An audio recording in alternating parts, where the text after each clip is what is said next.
yeah. Is it Saturday? It's Saturday, right? Is it Saturday already? Have we made it through yet another week of Star Wars craziness? Episode 6 of Skeleton Crew was this past week, and it gave us the brand new Onyx Cinder, but also led us into the final 2 episodes of the Skeleton Crew series. Now, we know quite a bit about this upcoming 7th episode, as it will be the backstory to Jod Na Nawood. So finally, all will be revealed, whether he's a Jedi or a Sith, and we get to speculate about it today. Will we be getting Order 66 flashbacks? Will we be seeing the mysterious character of Ninna Nawood? We got a lot to get into and not a lot of time. So without further ado, let's dive into all of it. What's up, everybody? How's everybody doing on this fine Saturday afternoon? Okay, so episode 7 of Skeleton Crew is in just a couple days, but that means we only have 2 episodes left. And yes, episode 7 will be a big one. We're going to learn about the backstory of Jude Law's character named Jod Na Nawood, or Captain Silvo, or Crimson Jack, or Dash Zenton, or whatever you want to call him. We will be learning the backstory of this character. Jude Law has confirmed that himself, so thank you to Jude Law for that. But we will learn about his backstory and his childhood, because that childhood is going to be extremely, extremely important.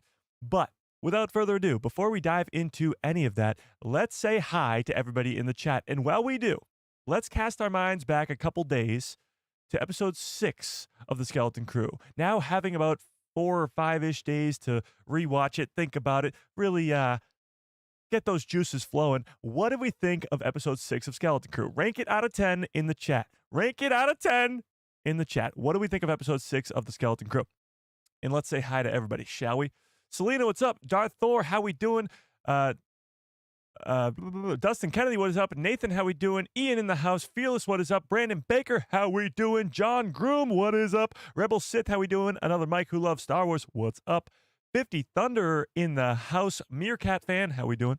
Aaron, what is up? Sonic, like the Sonic, what's up, Sonic?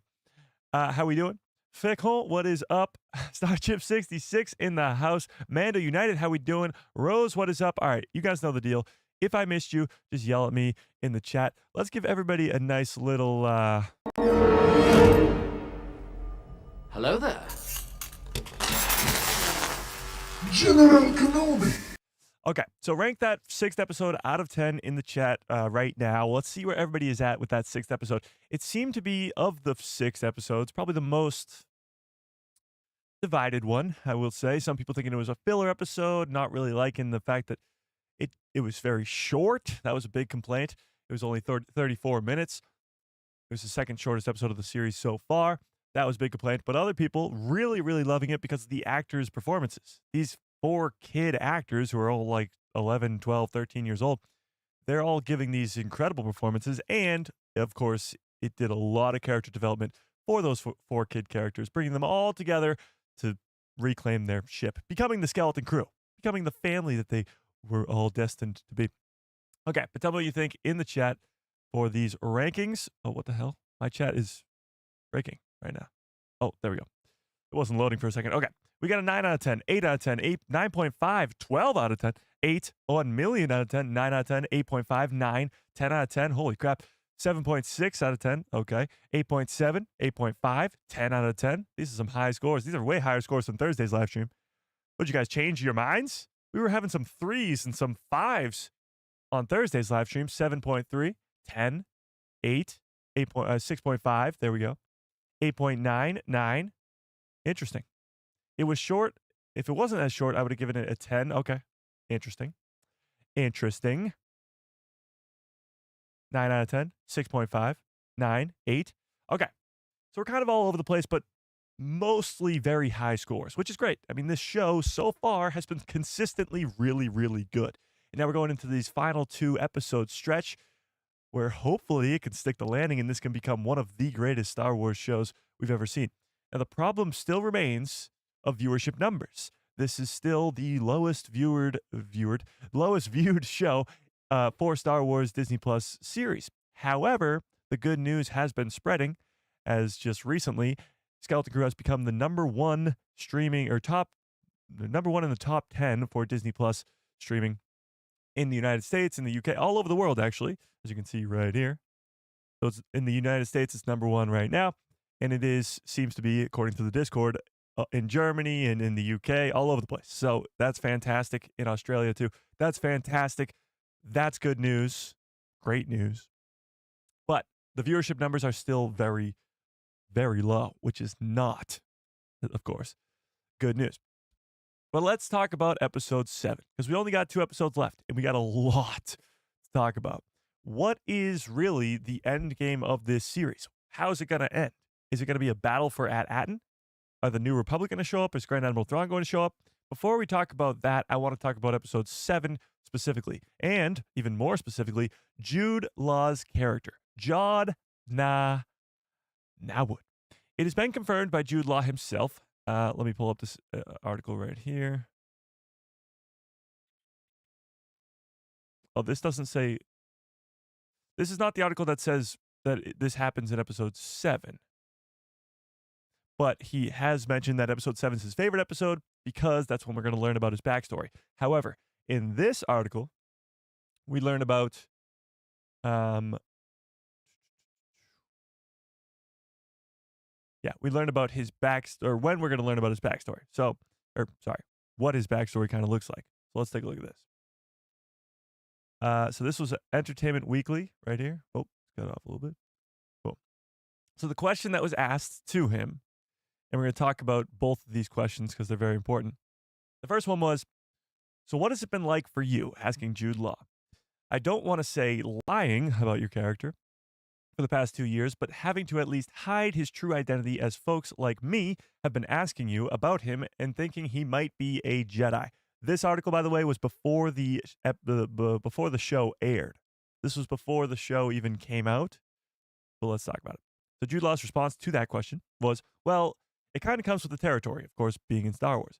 I knew I was going to have to be cagey anyway. And what I love about him is he's full of contradictions, as we've clearly seen over the past 6 episodes. You don't ever quite know who he is or what he's capable of because he's sort of got all these facets and faces and names. And I mean, if I were to use one word, I would say he's a survivor, right? And quick-witted and nimble. But is he a threat? Well, we'll just have to wait and see. And again, this was all before episode 5 when he turned on the kids and became the bad guy of the series. But there are still some fans, and tell me if it's you in the chat, that think he will come back around and become a hero again in the final 2 episodes. Now, I think it fully depends on what his backstory is. Was he really a Jedi who survived Order 66? Because that changes a lot. Or was he a Sith? Or was he neither and somehow learned to wield the Force in some other way? It's going to be very important as to whether or not he comes back to be a hero in the final episode. But let's get back to this. So his response to having to hide the fact that he's a Jedi, he responds with this. You never quite know what he is capable of because he's got all these different faces and names. Obviously, we learned a lot of those different names throughout these 6 episodes, but we really don't know what he's capable of. We still don't. He can wield the Force, and now I guess he doesn't have the lightsaber anymore, but he's near a lightsaber. What is he capable of? Was he capable of killing all those warriors at Akron in episode 4? Is he capable of killing Brutus and taking the pirates back, or killing all the pirates and taking the treasure for himself? We don't know what this guy is really capable of still, and we are 6 episodes into this 8-episode series. It's crazy. It's absolutely bonkers. But tell me in the chat, do you think Jod will end up being the good guy or the bad? Well, let's get to this next question. The follow-up question to that is, now that we've learned your character's true identity as Jod Na Nawood or Captain Silva or Crimson Jack or whatever we want to call him, what can you say in terms of his background as a Force user? These are the questions we want answers to. And this is what he said. That doesn't really come out until near the end, talking about episode 7. He has specifically said episode 7 is his favorite episode. I don't have the article pulled up when he said that, but I know for a fact he said that. We've talked about it before on live stream, so go back and watch. But he says it happens right near the end, episode 7. when you really get an insight into his backstory and why he may be a Force user and is Force sensitive. Now, he says get an insight into his backstory. This does not necessarily mean that he's talking about getting flashbacks to Order 66 or anything of that sort. It doesn't necessarily mean that. However, it doesn't mean we won't be getting flashbacks, if that makes sense. So getting an insight into his backstory may just be Jod telling us or telling the pirates or telling somebody about his backstory, or it might be us actually seeing his backstory via flashbacks. But he goes into more detail here. And it was a detail that was always there because creators John Watts and Christopher Ford and I really went back to make sure that we were all on the same page as to where he was born and what happened. So that's pretty interesting. They were all on the same page because where he's born and what happened to him are extremely important to his story. And it has been extremely important so far. In episode 4, when they go to Akron, one of the first things he says is, "It tastes like ashy dust." Oh, let me pull this over a little bit. He says it tastes, like, come on, there we go. It tastes like ashy dust. And the next line he says, right after that, is looks a lot like my home planet, actually. Talking about Akron, this war-torn planet. So this is one of very little key insights we have to his backstory. Of course, him quoting Qui-Gon Jinn, but we'll get to that in a little bit. Seeing Akron, this war-torn, dusty, ashy planet, and saying it looks like his home planet is pretty important. Usually, a Force user or a Padawan or a youngling at the Jedi Temple is not going to remember much of their childhood, of their home planet, because they were taken at such a young age. Some even taken as babies. But let's just give him the benefit of the doubt and say he was old enough. He was maybe 5, 6 years old and can remember his home planet being this dusty and war-torn planet. So he could still technically be a Jedi who joined the Jedi Order and was taken away from his planet. Or there is another, as the great Yoda once said.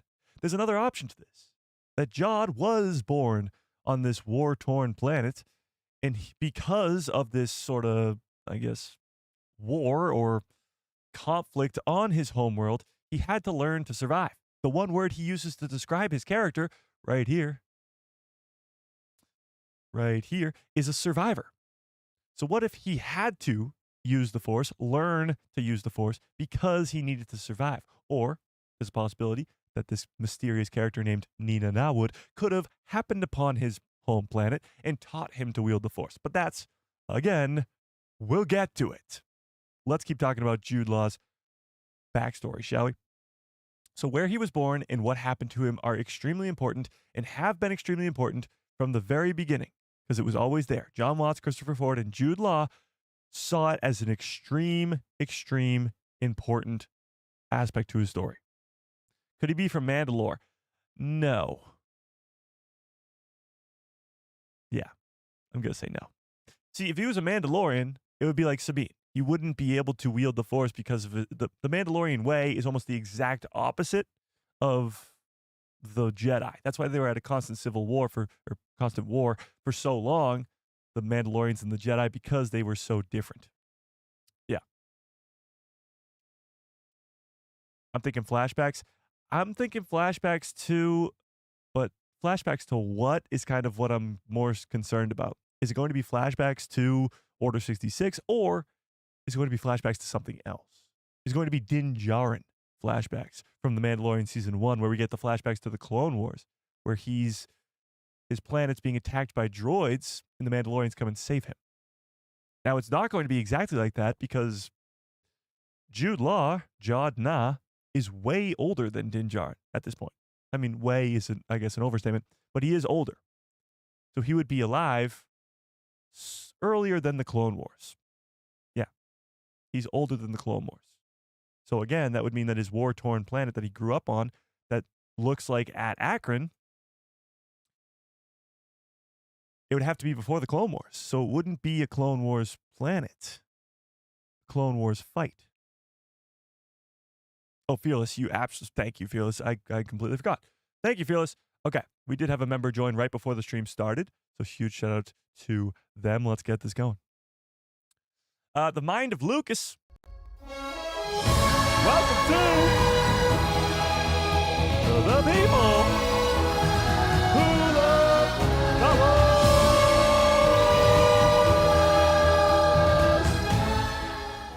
Welcome to the people who love Star Wars, the Mind of Lucas at the night level. I appreciate that quite a bit.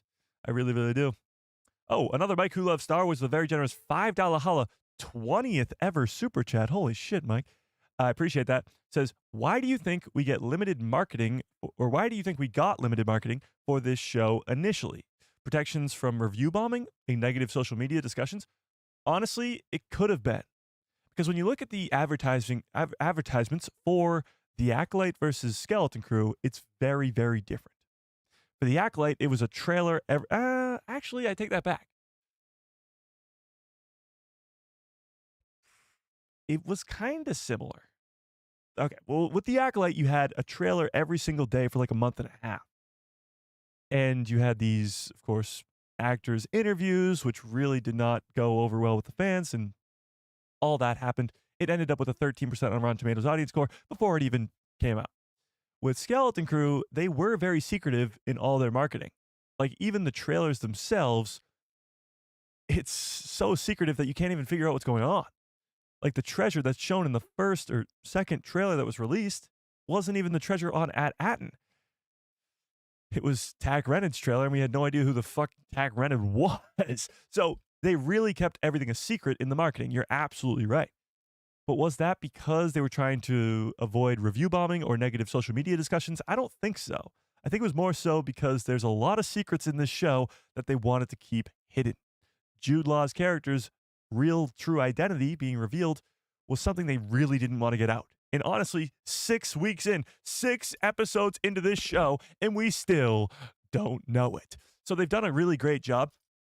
And of course, at Aton being a hidden planet, one of 9 of the jewels of the Old Republic, they didn't want that to get out. They just didn't want those things to be revealed. Lucasfilm can keep a secret like no other.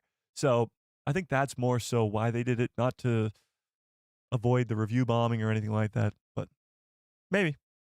But I appreciate it. I really, really do. And I did see another super chat as well. Yeah, Rose with a very generous $5 holla. I appreciate that. Rose says, I predict that Jod will see Fern's mother's transmission and it will trigger a flashback of his mother and stir some sympathy. Please do Jod singing the shanty. That's going to be tough. I don't remember the shanty. Hang on. I don't remember the shanty, chat. And I don't know if I'm going to be able to watch it without it being copy struck. Let's see.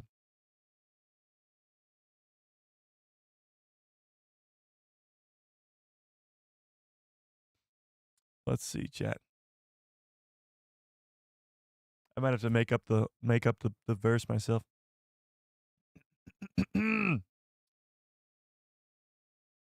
Tak Renid himself. I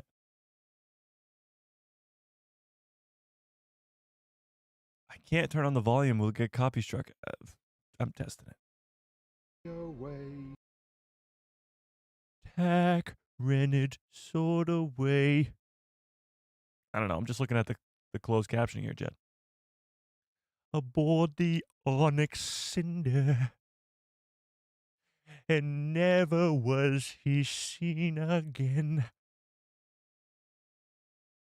What's that last line? For at Aton did he plunder. There you go, Rose. I hope that was worth it. I appreciate it. But going back to your first part, you think that Jod will see Fern's mom's transmission and it'll trigger a flashback. Okay.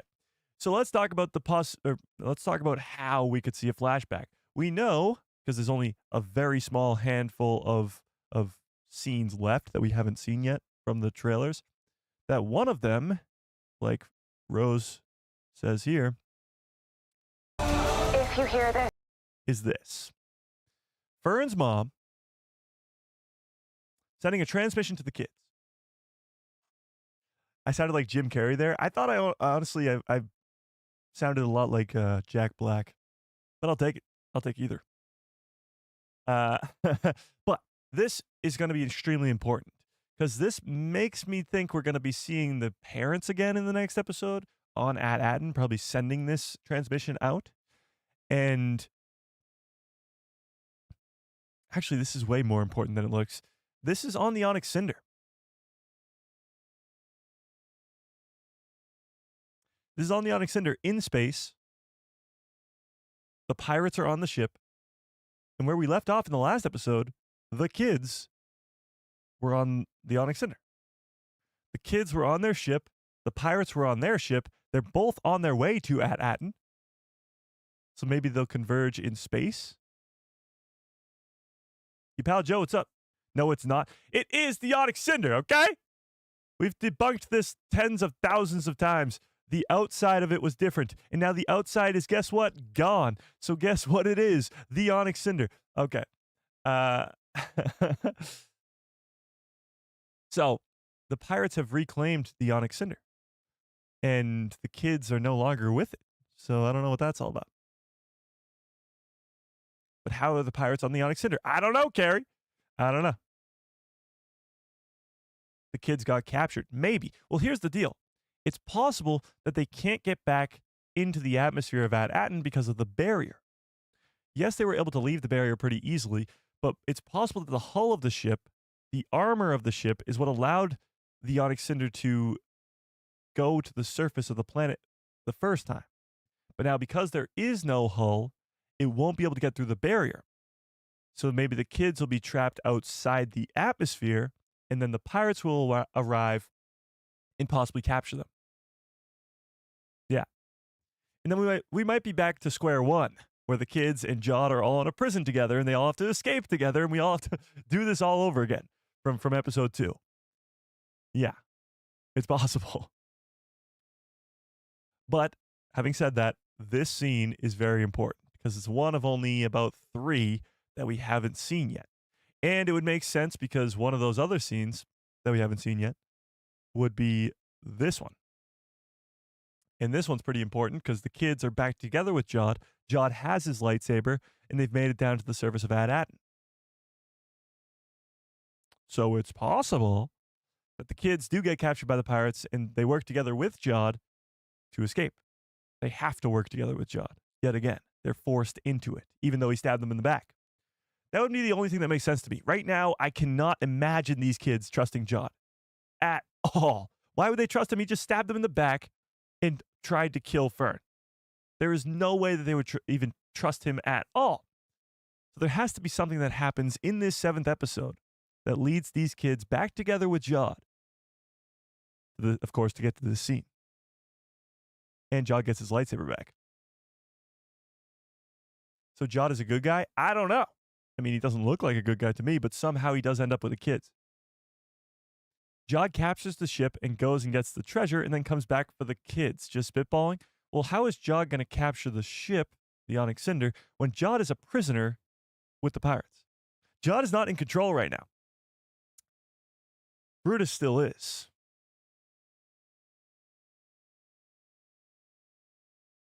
Soul, what's up? Could be the wrong coordinates, or Jod clocks that needs the ship. Clocks that needs the ship. What? Could be the wrong coordinates. Well, SM-33 definitely has the right coordinates because the Onyx Cinder got there, so it had to be the right coordinates. Yeah. Jod is going to take over. Well, then why didn't Jod take over in the last episode? You know?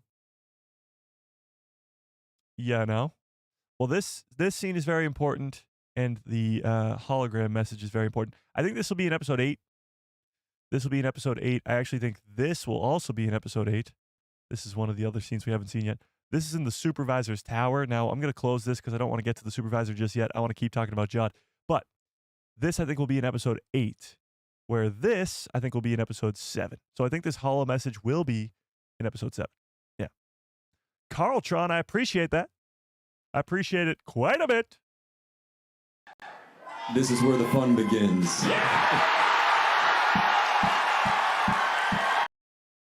That is very, very generous. I appreciate it quite a bit. Okay. Where was I? Let's go back to this article, though, because it gets even more interesting. It gets even more interesting.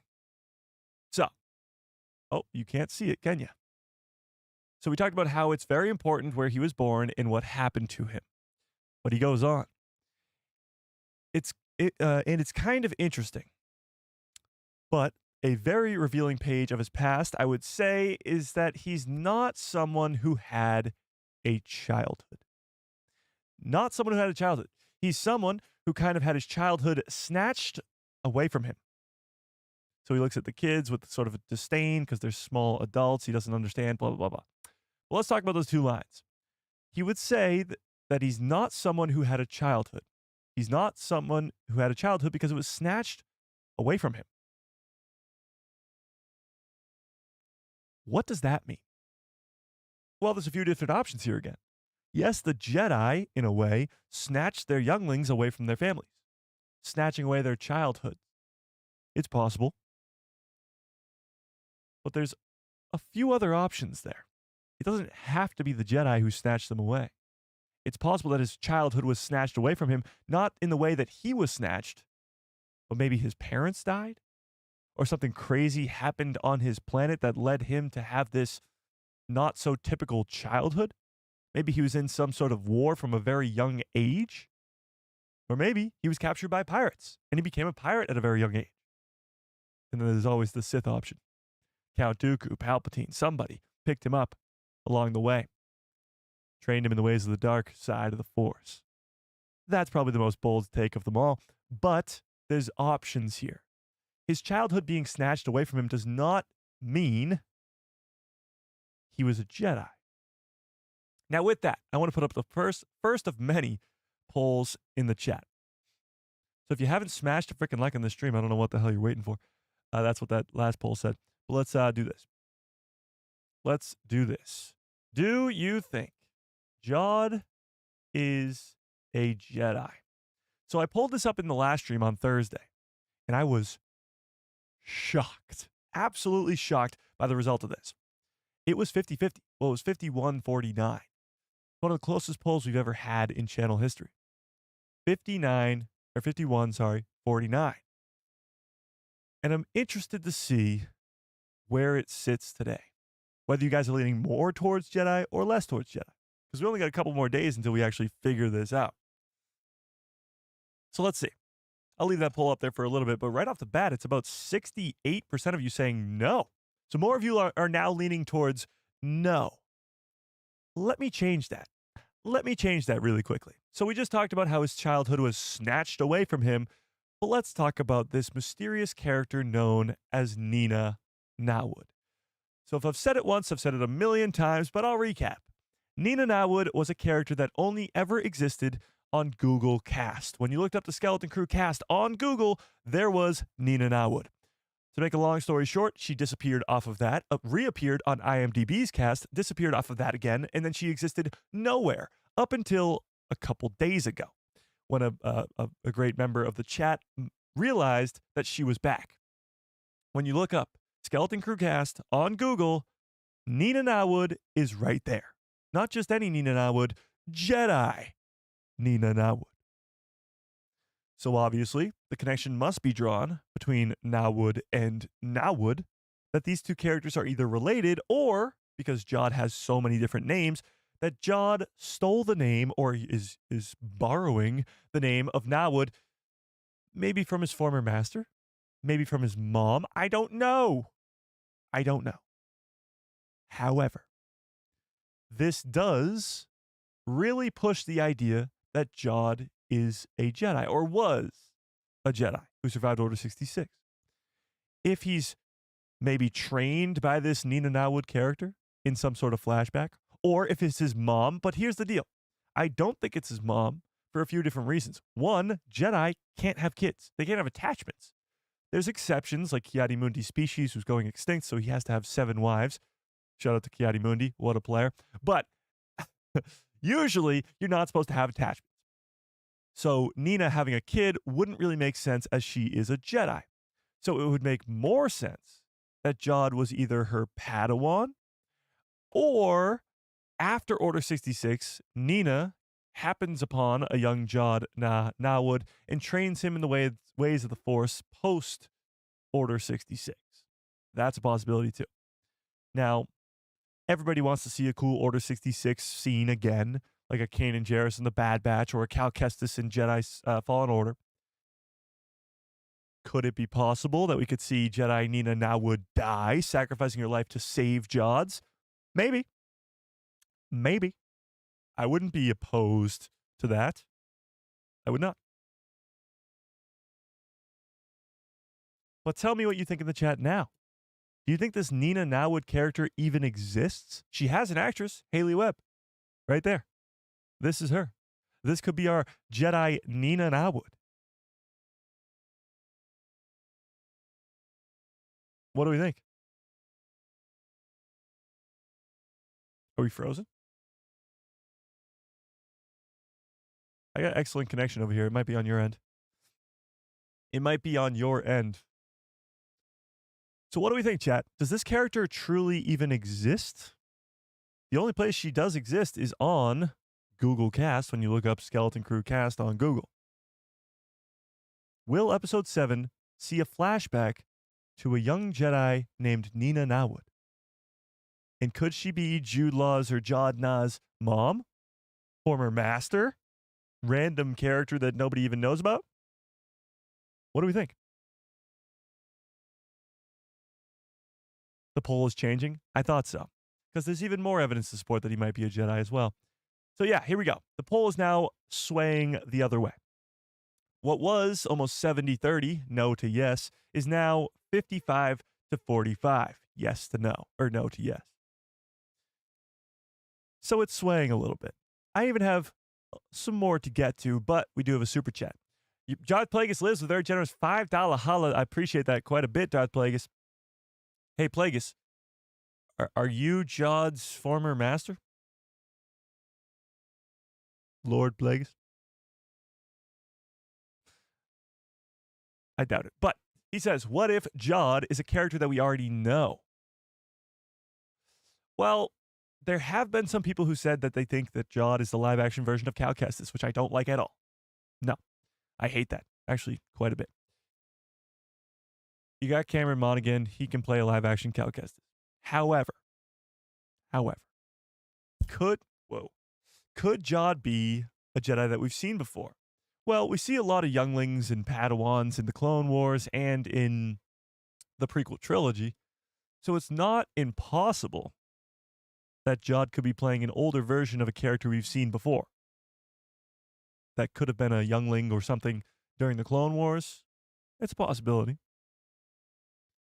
I think it's unlikely, but it is a possibility. Yeah. I see it more likely that Jod is a new character in Star Wars and his backstory will be a new one, especially if Ninna Nawood is involved. She's a new character, so it would make more sense that she'd just be a new character. But I appreciate the Super Chat. I really, really do. Super Chat's memberships keep the lights on over here, and I appreciate it. Okay. But where was I? Alfred Molina is on that too. Well, that's because Alfred Molina was already in the show.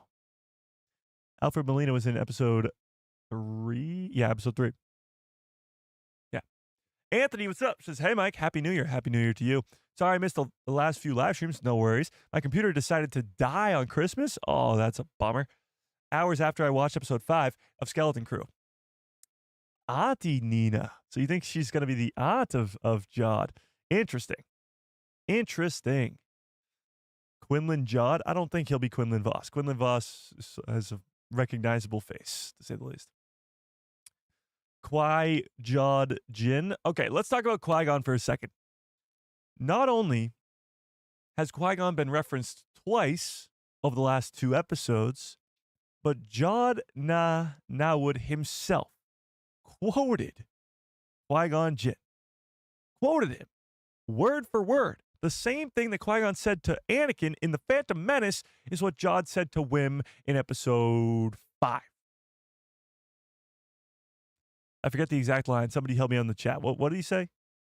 Something about your future something or other.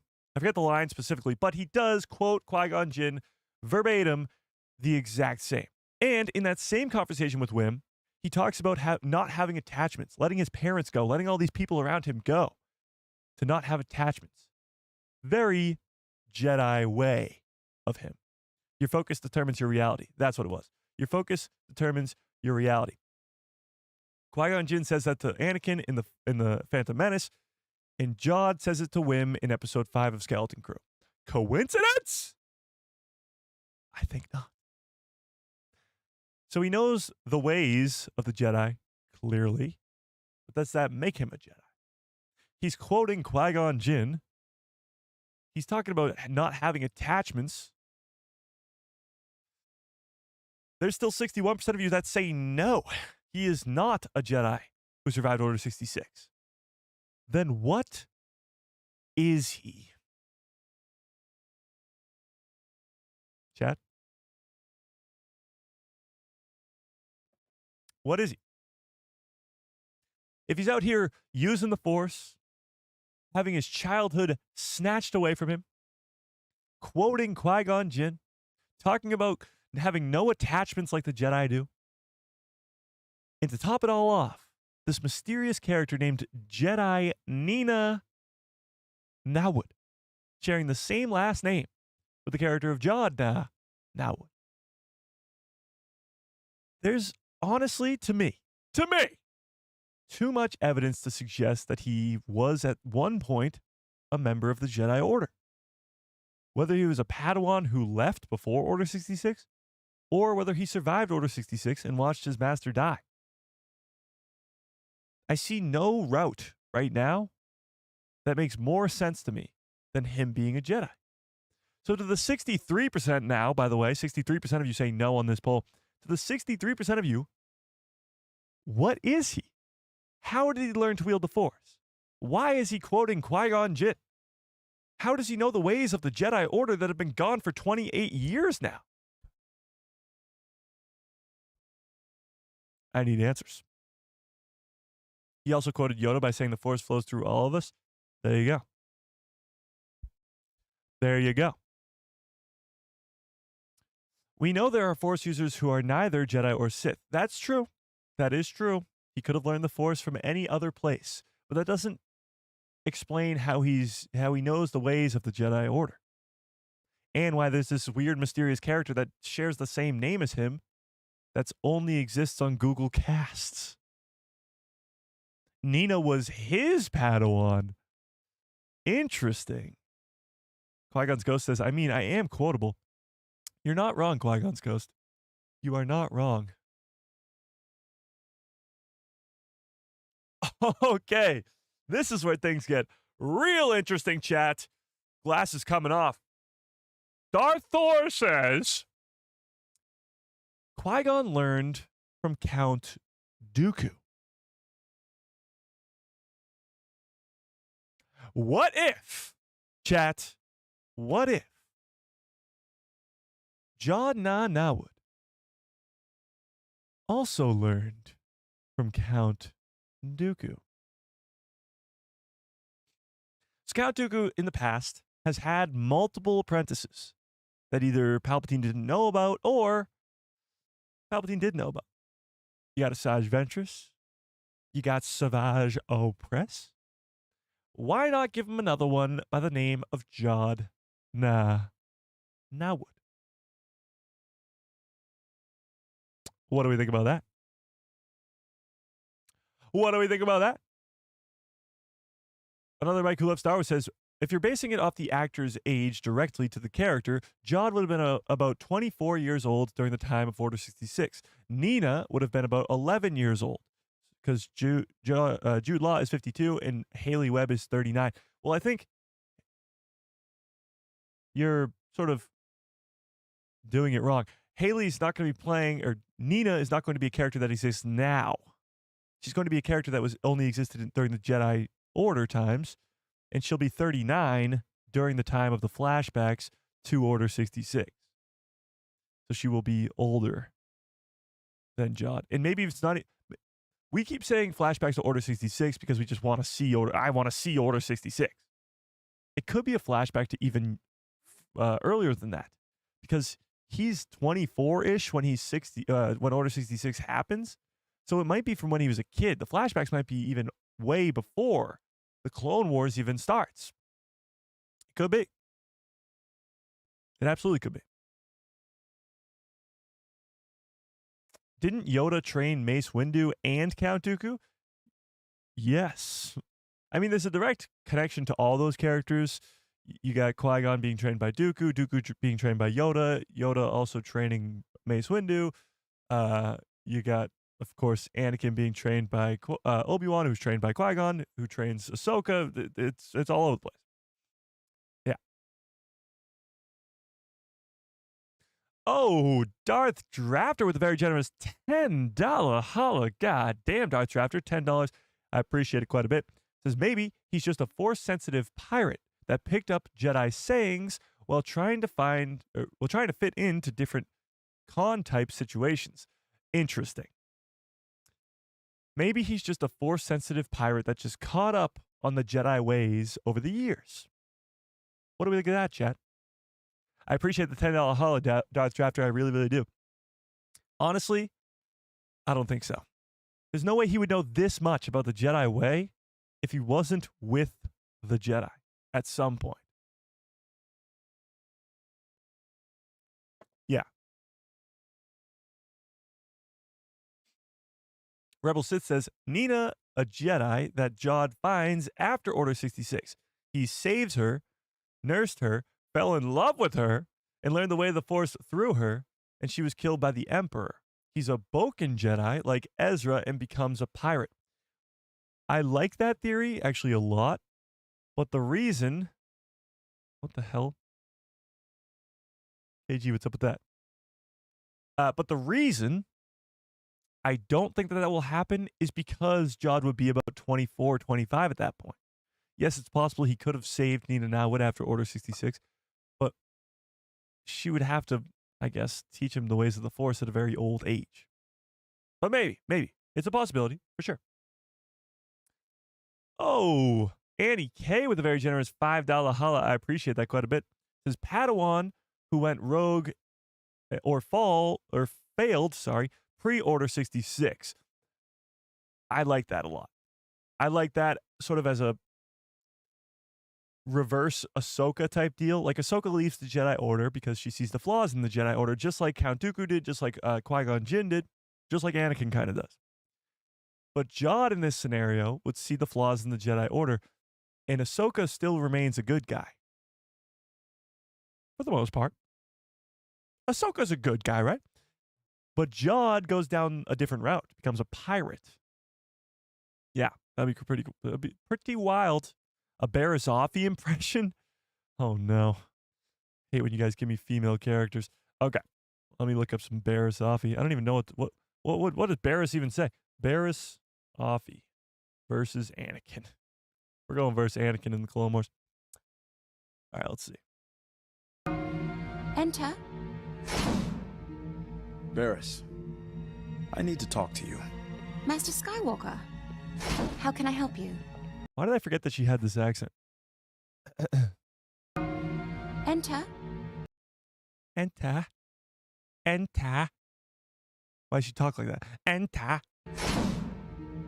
Barris, I need to talk to you. Master Skywalker. Master Skywalker. Master Skywalker. See, I'm not a female, chat! Harder than it looks. How can I help you? How can I help you? How can I help you? How can I help you? But I appreciate it. I appreciate it. Wasn't asking for an impression, gave an impression. But pretty sure it said impression. Let me double check. Barazoffy impression.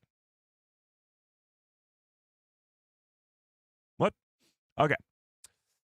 Gunstar Fury says, the hologram with Fern's mom could be at the end of the show saying thank you for saving her kids and a farewell.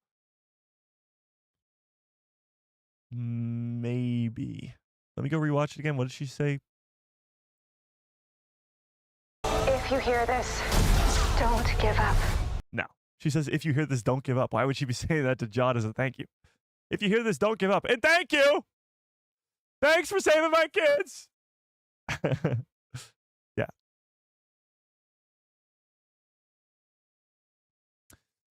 I don't think so. All right, but let's talk about Order 66 specifically. Why did I think I was saying that wrong? Specifically, let's talk about Order 66. Do you think we will be getting another flashback to this moment? To Order 66? Maybe not seeing Anakin and seeing Coruscant even, but do you think we will be getting an Order 66 flashback in this 7th episode? I'm going to put up a poll in the chat for this, actually. I'm going to put up a poll in the chat. By the way, 60% of you still say no. You don't think that that Jod is a Jedi. That is crazy to me. All right, but let's pull this up. 60-40. The math is mathing. Chat. That's crazy. Okay. 60-40. That swung the opposite direction of how I thought it was going to be. I thought it was going to be even more the yes way and less the no way, but hey, what do I know? Okay. Do you think we will see Order 66 in episode 7? When we get to see Jod Na Nawood's backstory, will we be getting a flashback to one of the most epic moments, singular moments in the Star Wars universe, Order 66? What do we think? What do we think? 50 Thunderer says, Mike, have you ever thought about doing voiceover work off that Barazothi impression? Probably not. Probably not. Yeah. No more Order 66, please. Really? Are we sick of Order 66, chat? Are we sick of it? Or are we like, no, give me more Order 66, please. I need it. What do we think? Rose says, I do want another Order 66 flashback. Yes, I want to be traumatized again. I mean, the Order 66 flashbacks never let down. They never let down. Think about Grogu's in The Mandalorian Season 3, Cal Kestis's in the Jedi game, Kanan's in the Bad Batch, Episode 1. That one was... I think if Jod does get an Order 66 flashback sequence, it'll be more like Kanan's in the Bad Batch than seeing Anakin on Coruscant. Like, it'll probably be on a different planet, somewhere off in the galaxy. Maybe he's with his master, Ninna Nawood, and she dies. I don't know. Well, let's see. Let's see where this poll ends at. Shall we? Shall we? All right, where was I here? Oh, yeah. Let's talk about, on the same topic of Jude Law and his character being possibly a Jedi who survived Order 66, let's talk about the future. I saw Qui-Gon's ghost say, Mike, are you still on this Thrawn showing up at the end of the show? I am. For a few different reasons. One, we don't really know what this end game scenario is for this show. Episode 8 is right around the corner. Yes, episode 7, I think, will be a lot of Jod's backstory and blah, blah, blah. But episode 8 is right around the corner, and that's it. That's the final episode. So something big, something crazy has to happen in that episode to sort of be this climactic finale. And I think that will be Pirates versus New Republic, possibly, or versus the heir to the Empire, versus Grand Admiral Thrawn, who comes in to fund his army with this old Republic mint. Now, having Jude Law be playing a Force user in this show clearly wasn't for no reason. He could have just been a pirate, and they could have escaped with the pirate, and he could have helped them out. He didn't have to be a Force user. This whole story could be the exact same if Jod wasn't a Force user. He could have gained the kids' trust by helping them get them safe out of that prison, got on their ship, found out about the treasure, all that stuff. It could have remained the exact same. He's used the Force a couple times in this show, but it's never really been a necessity, other than grabbing the key, of course, to get them out of the prison. But they could have found another way around that. Him being Force user is very important, not just for Skeleton Crew, but for what's to come next. And this news just broke, or rumor, I guess, just broke the other day, and it's very important. Again, it's just a rumor for now, so take it with a giant grain of salt. But Dave Filoni's Star Wars film will reportedly feature characters from the Skeleton Crew. Now, before you go, duh, Mike, obviously, those guys, it's important. These 4 kids, obviously, were set up for something greater, I think. You're not just going to get no more Neil, no more Wim, no more Fern, no more KB for the rest of Star Wars time. That's just not going to happen. There will likely be a second season to the Skeleton Crew show, I hope. But these characters showing up in other Star Wars projects, like Dave Filoni's film, is very important. And I think Jude Law's character of Jod is probably the most important one. Because whether he becomes a hero or a villain could become extremely important. A force-wielding, lightsaber-wielding character in the galaxy at this time of the New Republic, they're hard to come by. We've talked about this before, but there's only a handful in the galaxy right now. Yes, Ahsoka and Sabine, but they're off in a different galaxy. So you really only have Luke and Ezra. There could be Cal Kestis, but we don't know yet. There could be Barriss, maybe, Asajj Ventress, maybe, but again, we don't know. All we know is Luke and Ezra. So to add a third one to that list with Jod, it would be pretty important. And he could play a big role for either the good guys or the bad guys. Depending on how this Skeleton Crew show ends, Jod could be going off with the New Republic and helping out with Luke Skywalker, or just helping out in general, or he could be going off with the bad guys, with Grand Admiral Thrawn, becoming his right-hand man, becoming the live-action version of a Jorah Sabaoth. I don't know if they're going to go down the route of Luke Skywalker, the clone version of Luke Skywalker from the Heir to the Empire trilogy. I don't know if they're going to do that. I find it very hard to believe that they will try to do that. Just, I don't know. Tell me in the chat if you think they'll do that, because I don't think so. I think that's just way out of the sort of possibility. I don't know. I don't know. Tell me what you think in the chat. Luke Skywalker, clone version of Luke Skywalker. I don't see it happening. However, you got to replace him then. Yes, the Night Sisters are very powerful. The witch is magic. It's powerful. We clearly know that from the Clone Wars and from Tales of the Jedi, Tales of the Empire, and the Acolyte now too. But he needs a lightsaber-wielding Force user to combat the lightsaber Force users on the other side of the war. So having Jod on his side could be the replacement for that Luke Skywalker clone. So tell me what you think. Could Jod be a key piece to this upcoming Heir to the Empire trilogy that is coming? Mandalorian and Grogu movie will kick it off. Dave Filoni's Mandoverse movie will be the next installment, and hopefully there will be a third one to complete the trilogy. Because this news right here says that the Skeleton Crew or Skeleton Crew characters will be featured in Dave Filoni's Star Wars film. Now, this wasn't big news. I mean, I've been saying this since I don't even know when. But when Dave Filoni's movie was announced, it said it would be a combination of all these shows: The Mandalorian, Ahsoka, Book of Boba Fett, and Skeleton Crew. So these Skeleton Crew characters, they're supposed to be in this movie. That's been the idea since the beginning. So do you think we will be seeing Jude Law play a bad guy? The possible canon version of Jorah Sabaoth by the right-hand side of Grand Admiral Thrawn in the Heir to the Empire? Or will he become a good guy?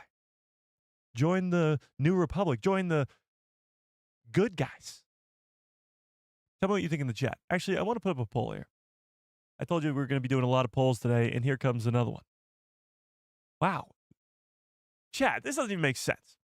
This doesn't even make sense. I got more of you thinking that we will be getting a flashback to Order 66 than people thinking that Jod is a Jedi. That doesn't even make sense. How? Logic, chat. Logic. Why would we see an Order 66 flashback if Jod is not a Jedi? In my opinion, the Skeleton Crew tone is very similar to Rebels. I agree with that. I actually really agree with that. All right, let's talk about this. Let's pull this up. Let's pull it up. Do you think? Actually, we'll put it this way. By the end of Skeleton Crew,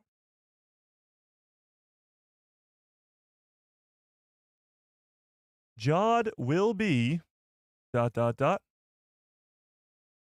a good guy or a bad guy. By the end of Skeleton Crew, when the episode 8 rolls credits, will Jod be with the good guys? Will he save the day? Will he help the kids? Or will he be a bad guy? Will he join possibly Grand Admiral Thrawn if he shows up in the end? Or will he just go off and be a pirate again? Still being a bad guy, but being a pirate anyway, not joining Thrawn. What do we think? Oh my God. If Mike were a clone, he'd be Sid Lover 66. Incorrect. No. Yeah. No. Thrawn doesn't need a Force user. His intense study and understanding of his enemies and the Force, plus he has a full ship of Night Sisters. I gotta disagree. Yes, the Night Sisters are very powerful, clearly. He doesn't really have a big army. The remnant of the Empire is scattered, and not even all of them want Thrawn to be the next heir. We saw that with the Shadow Council meeting in The Mandalorian Season 3. They don't want to be a part of his heir to the Empire, it seems. People want to work on Project Necromancer, bringing back Palpatine, and other people want to do other things. So I think Thrawn needs all the help he can get. And a Force user, I don't think he'd be opposed to that. Yeah. Thrawn needed the witches and their magic to make an army. Yeah, obviously. But even with 100 or 1,000 Night Sisters, they're not going to be enough to combat the full force of the New Republic and Luke and Ezra and Ahsoka if she comes back, you know? Fearless says, logic dictates that Jod Na Nawood was and always will be a good guy who unfortunately had to go down a darker route just to survive. That's true, but that doesn't always mean that he's going to be a good guy. If he went down a darker route to survive, that could lead him down a darker route to be a bad guy forever. Not all bad guys in Star Wars end up being good guys in the end. Yes, it does happen quite a bit with Kylo Ren, Darth Vader. I guess that's it. But some stay bad. And it's not their fault sometimes. You know? It's his upbringing, his childhood taken away from him. And we really don't know much else about it.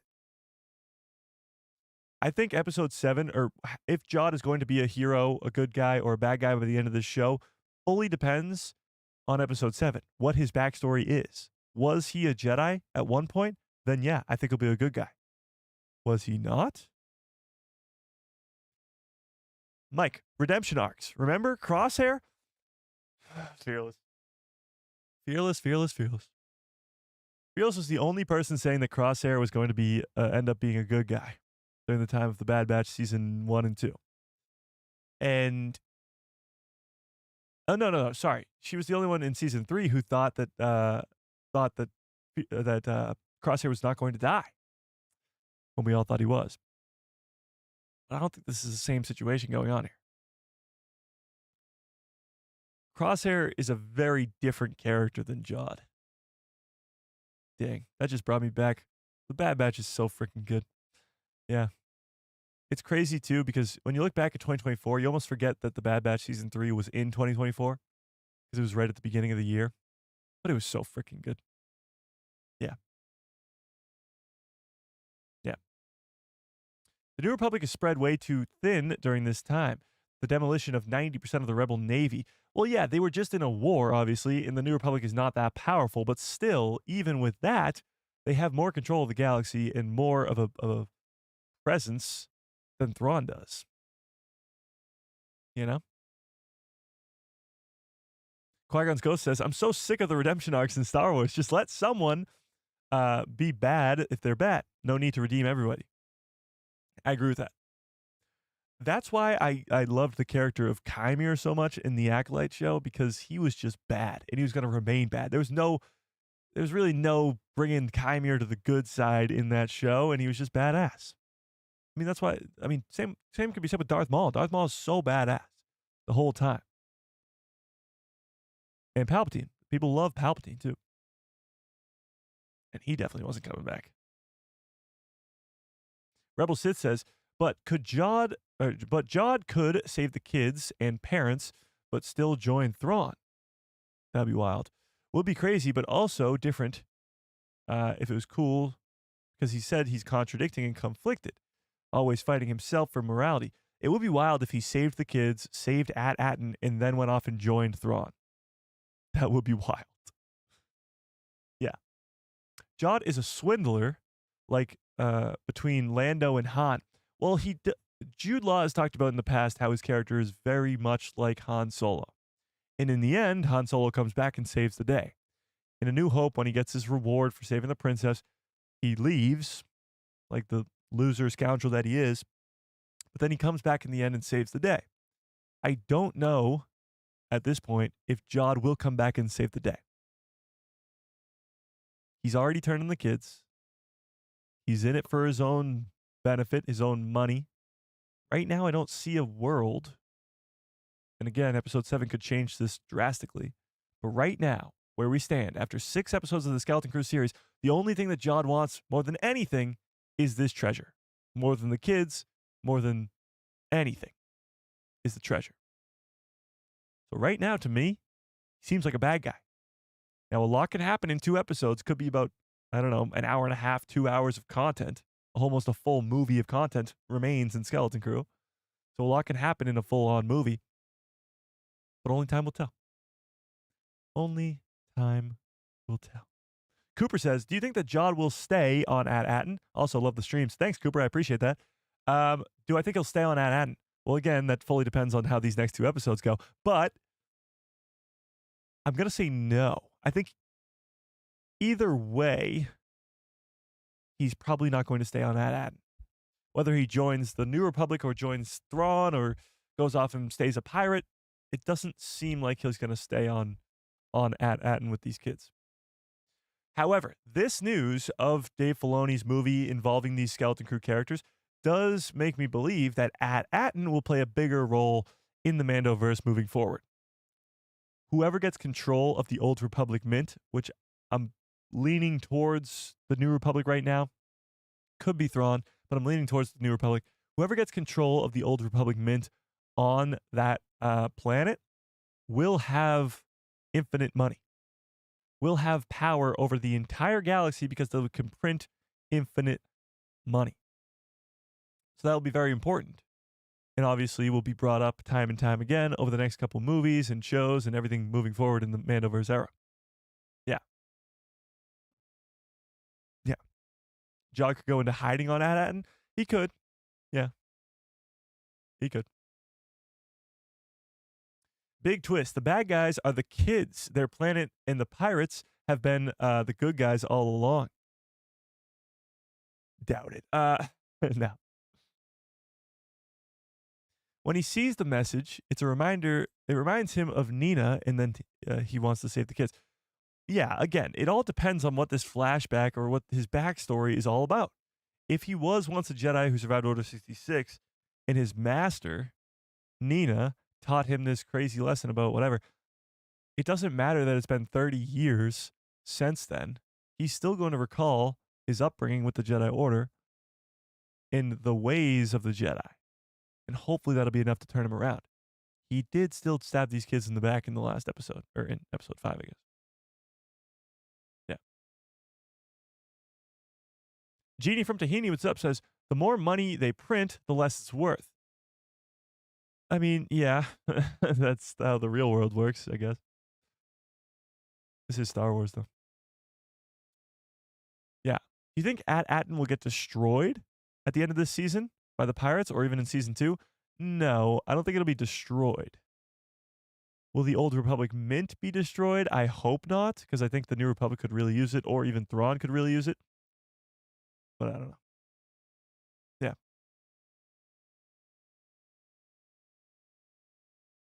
Jod knows your focus determines your reality. He also knows, be mindful of the living force. Hence, he can see the future. He can see the future, and what he needs to do now is in order to bring the future into focus. Not all Jedi could see the future. Yes, we see like Anakin get premonitions or nightmares of the future, of his mom dying, of Padme dying. But it was more so really strong Force users that could get those visions of the future. Yeah. I don't think Jod is one of them. What if Ninna was trained by Qui-Gon and then Ninna trained Jod? That would be pretty interesting. We don't know of Qui-Gon having a apprentice before Obi-Wan, though, do we? I don't think so. Pirates can't just destroy a planet themselves. They could bomb the hell out of it. I mean, they could destroy all the civilization on the planet. They might not be able to destroy the planet like the Death Star could, but they could destroy the planet. Yeah. Yeah.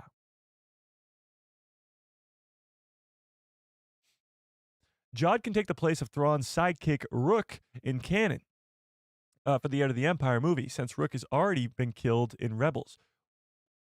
He was killed in Rebels, right? Yeah. Okay. That was brought up, Gideon, because Rook is in Tales of the Empire earlier last year. So I couldn't remember if he died or not in Rebels. Jod would turn good and then kill Thrawn in the movie, like in the books. I mean, I don't think Jod would be the one to kill Thrawn. I think a lot of other people have better reasons to kill Thrawn, you know? Whoa. Here's who I think should kill Thrawn. Number one is Hera. Number one is Hera Syndulla, obviously because she lost Kanan. Jason Syndulla's father and her husband, whatever. They're both generals, so I think the way that they're going to play out in this war is going to be the minds of Hera Syndulla versus the mind of Grand Admiral Thrawn. But number two is Ezra. I mean, Ezra has had this full-on history with Thrawn. They went into hiding together for 11 years. It would make the most sense for him to kill him. Then you got to say like Luke or someone of extreme importance like that, but yeah.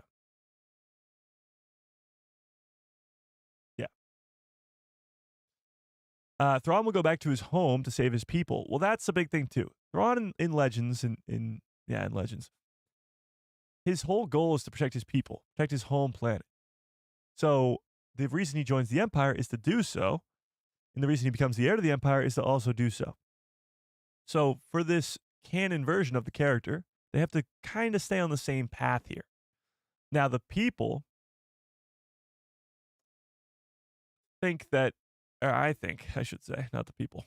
I think that Thrawn might have seen something he needs to protect the galaxy from on Peridia. He was there for 11 years, and he really, really, really wanted to leave. And Balin Skull mentions it too when they're on Peridia. He says that they're running from something. Thrawn and the Night Sisters are running from something. That's pretty big. So he must know that either Abeloth or something else is on Peridia and making its way, or going to make its way, to the Star Wars galaxy.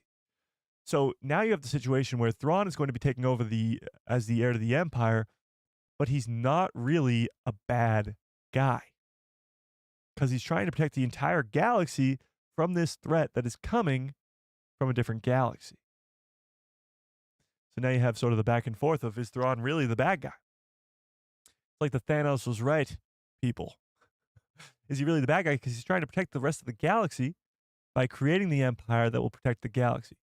I saw somebody bring up this point, and it blew my mind. But when you think about it for a second, maybe it could be real. Somebody said, is Palpatine really a bad guy?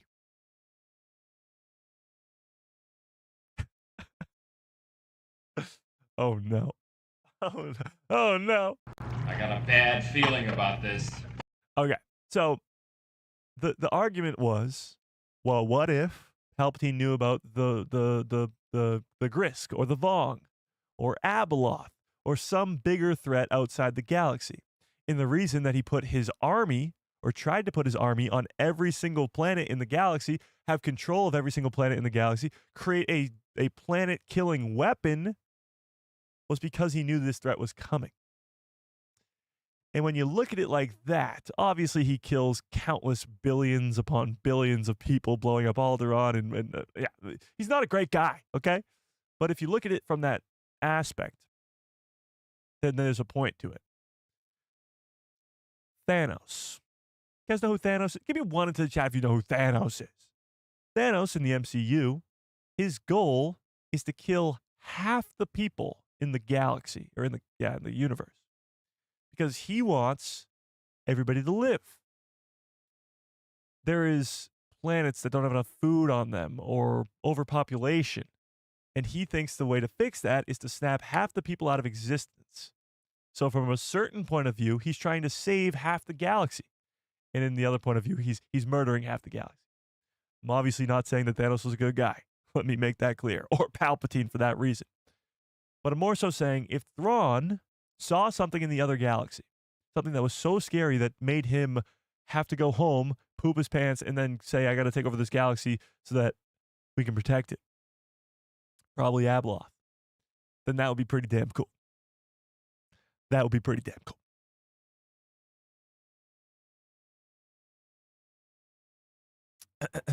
Yep, in Legends, Palpatine saw the Vaughn coming, and so did Thrawn, I believe. Yeah. In Legends.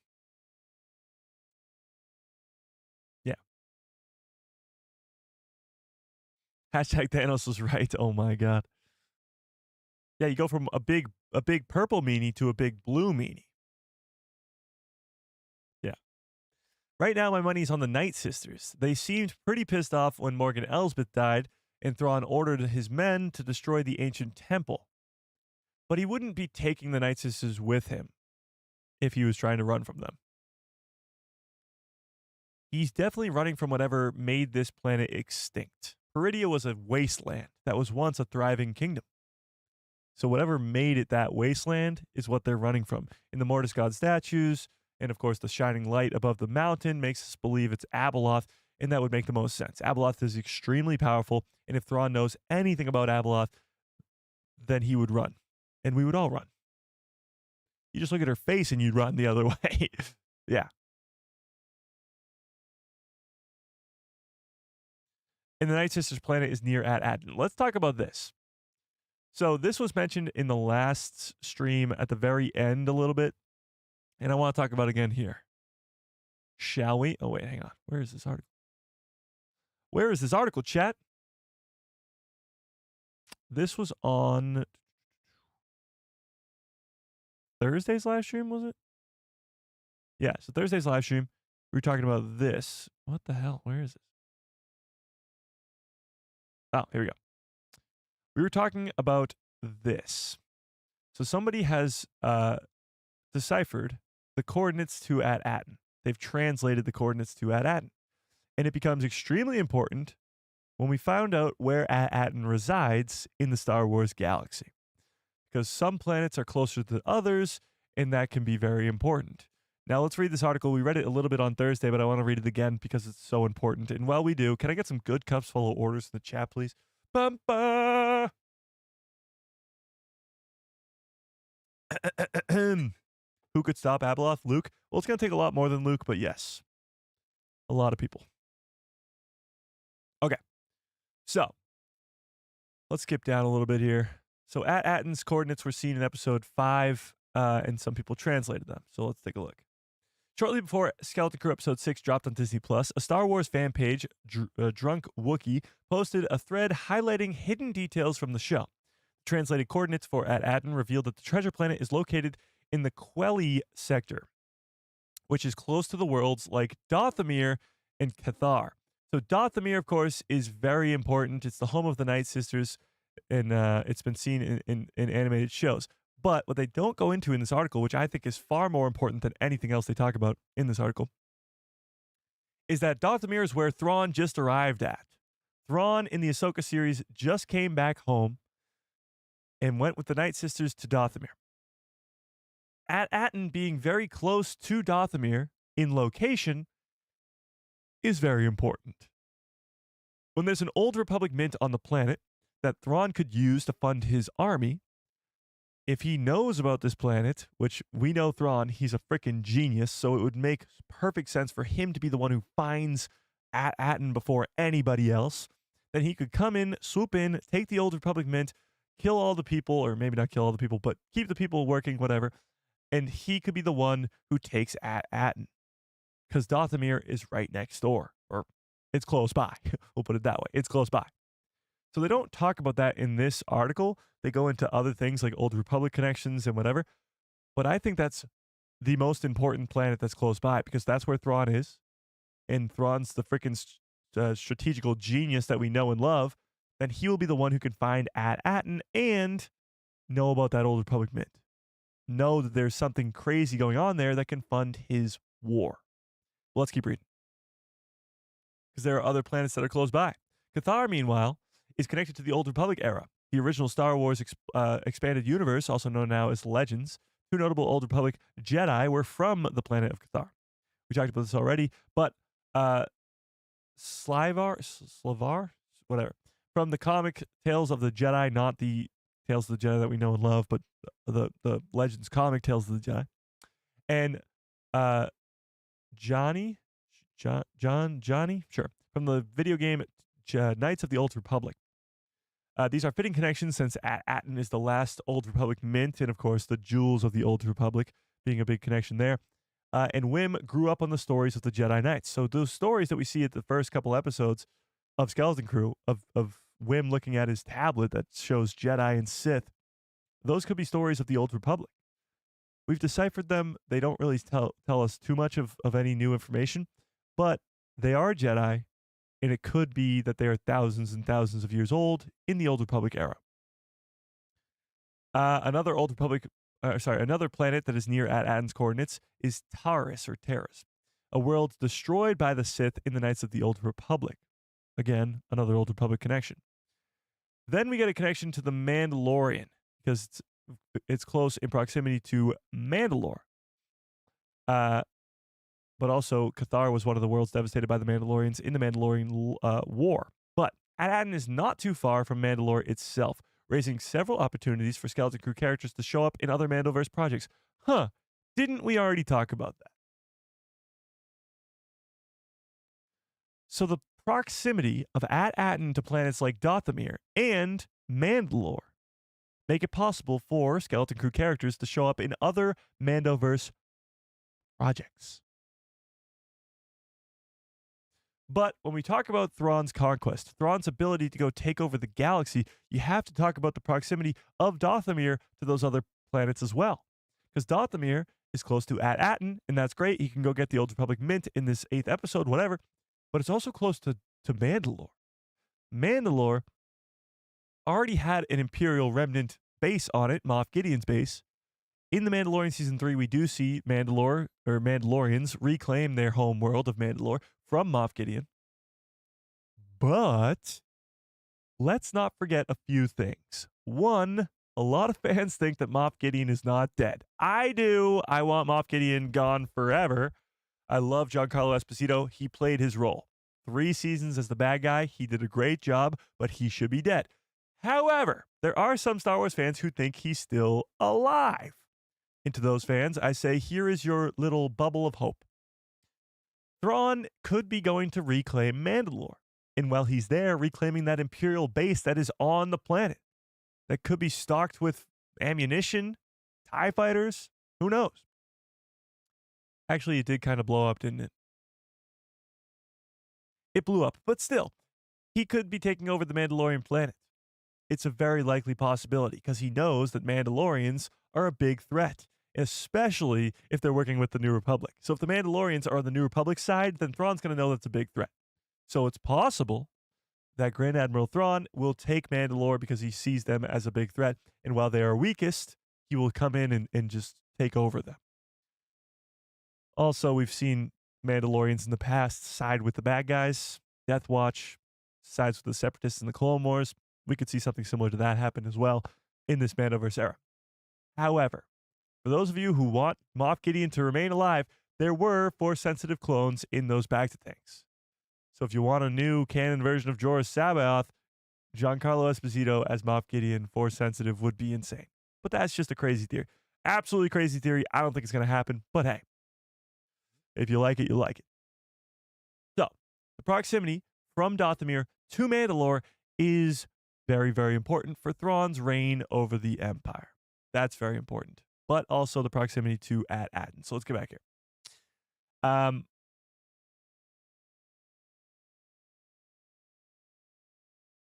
Yeah, here we go.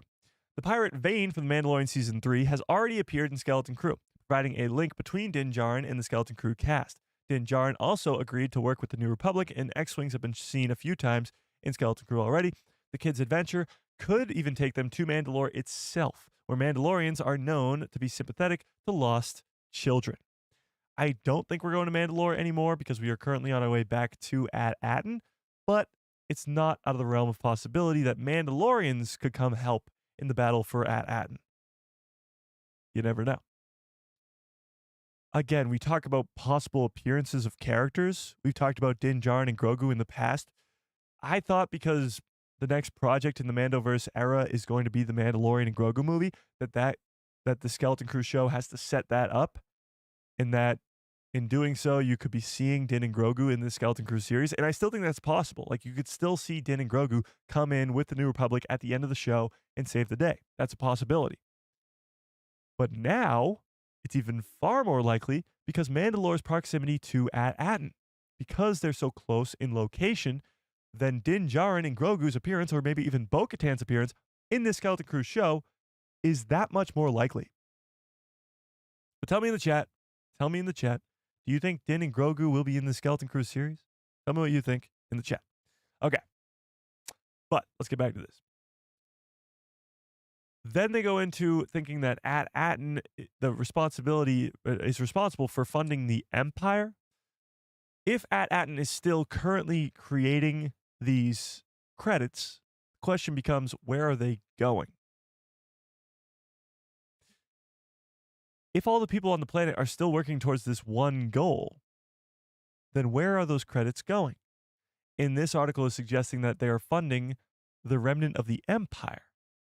The only way that Moff Gideon was able to create that base on Mandalore, create all those TIE fighters, create his clones, Force-sensitive clones of himself, was because he was funded by the credits being made on Aton. The only reason that all these people are doing Project Necromancer and all that other stuff is because of the credits on Aton. I don't think that's what's going on here. I think the people of Aton are just cut off from the rest of the galaxy, but I don't know. Tell me what you think in the chat. Is the Old Republic Mint on Aton already funding the remnant of the Empire? Because if so, well then, I think we're going to see Thrawn take over the planet. Yeah. Yeah. Nathan says, the 8 planets, Coruscant, Mandalore, Tatooine, Mustafar, Bespin, Hoth, and Aton, the article confirms the planets are the jewels of the Empire, jewels of the Old Republic. I don't know if those are the other planets. We saw that list from episode 3, but I don't know if those are the list of the 8 other planets. Yeah. Lee, what's up? No worries. No worries, Lee. You're here now. Wayland is actually really close to Dathomir too. I have heard that too. So Wayland is the planet most known for being in the Bad Batch as Mount Tantus. So Dave Filoni has even touched on this as well. He set up Mount Tantus in the Bad Batch for a reason. Obviously, because he has to set up Project Necromancer and Palpatine coming back in the sequel trilogy, and Dave Filoni's the GOAT, so he's making that somehow Palpatine return line makes so much sense and have so much backstory to it because he's the GOAT. But he's also setting up Mount Tantus for Grand Admiral Thrawn, because in the Heir to the Empire trilogy, Mount Tantus plays a big role in that story. So it would make sense that in the canon version, it would have a big role in the story as well. And yes, Mount Tantus is on the planet of Wayland, and Wayland's proximity to Mandalore, Dathomir, and Aton is very close. So now, all of these all of these episodes, all of these planets, I should say, are very close in proximity, and they all have such significance to the story that's coming. Skeleton Crew's last 2 episodes, the Mandalorian and Grogu movie, Dave Filoni's movie, all that stuff is going to be very interconnected moving forward. This sector of the galaxy with Wayland, with Mandalore, with Dathomir, with Aton in it, it's going to be very important. And it's all going to start to sort of tie together. Yeah. Ryan says, you're all wrong. It's Hondo. What's Hondo? Remember the French version of episode 5? Well, here's the thing. Hondo's voice actor voicing Tack Renard's French counterpart does not imply that Hondo will be in this show. Don't get me wrong, from the beginning, I was really hoping that Hondo would be in this show. But with only 2 episodes left, I don't see it being likely anymore. Unless he shows up with the New Republic or something like that, I don't really see him showing up. I just don't. Simon says, what if Jod is a Palpatine clone? No. Palpatine, he's... No. I hope not. We'll just put it that way. I hope not. Yeah. Yeah. He will definitely find the technology on Mount Tantus. Okay. So what is he going to do with that technology, though? Here's the thing. Mount Tantus, what we learned in the Bad Batch, was this close with Omega's blood to being able to create a Force-sensitive clone. That close. Of course, they all escape in the end. The research laboratory part of it all blows up. There's nothing remaining there. But what is Thrawn? Why would Thrawn need that? What does Thrawn need with Mount Tantus? A cloning facility. Is he going to make a Luke Skywalker clone called Luke Skywalker? I don't know. Palpatine clone could be played by Matt Smith. I'd like that. Matt Smith is a great actor, and he would look like a great young Palpatine.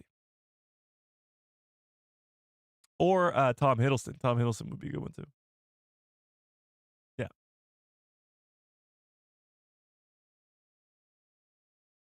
All right, let's talk. I saw somebody bring up Maz Kanata earlier, too. We only have 2 episodes left in this series. 2. That's it.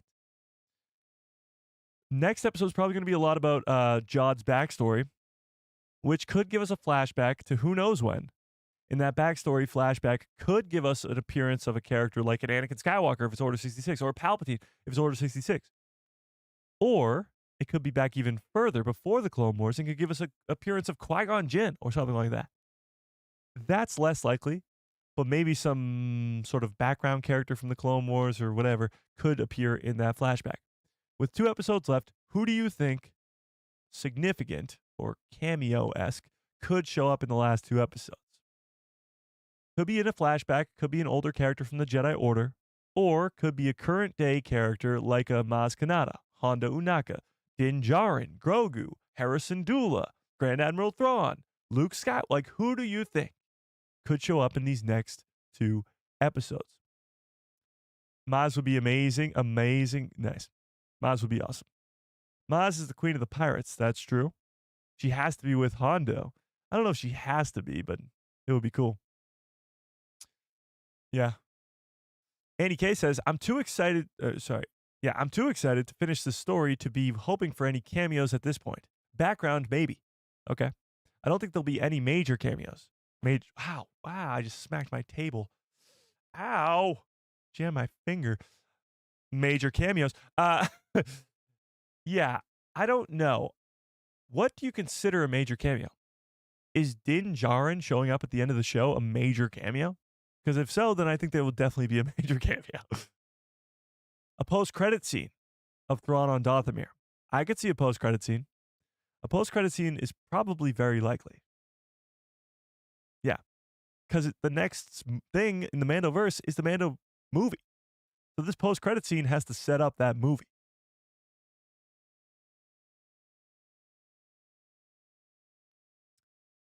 Can we all think about how Luke ends up? What? Luke isn't going to be in this. How Luke ends up? What do you mean? Members of the Shadow Council. Ooh, interesting. So we could be seeing some other members of the Shadow Council. I'd like that.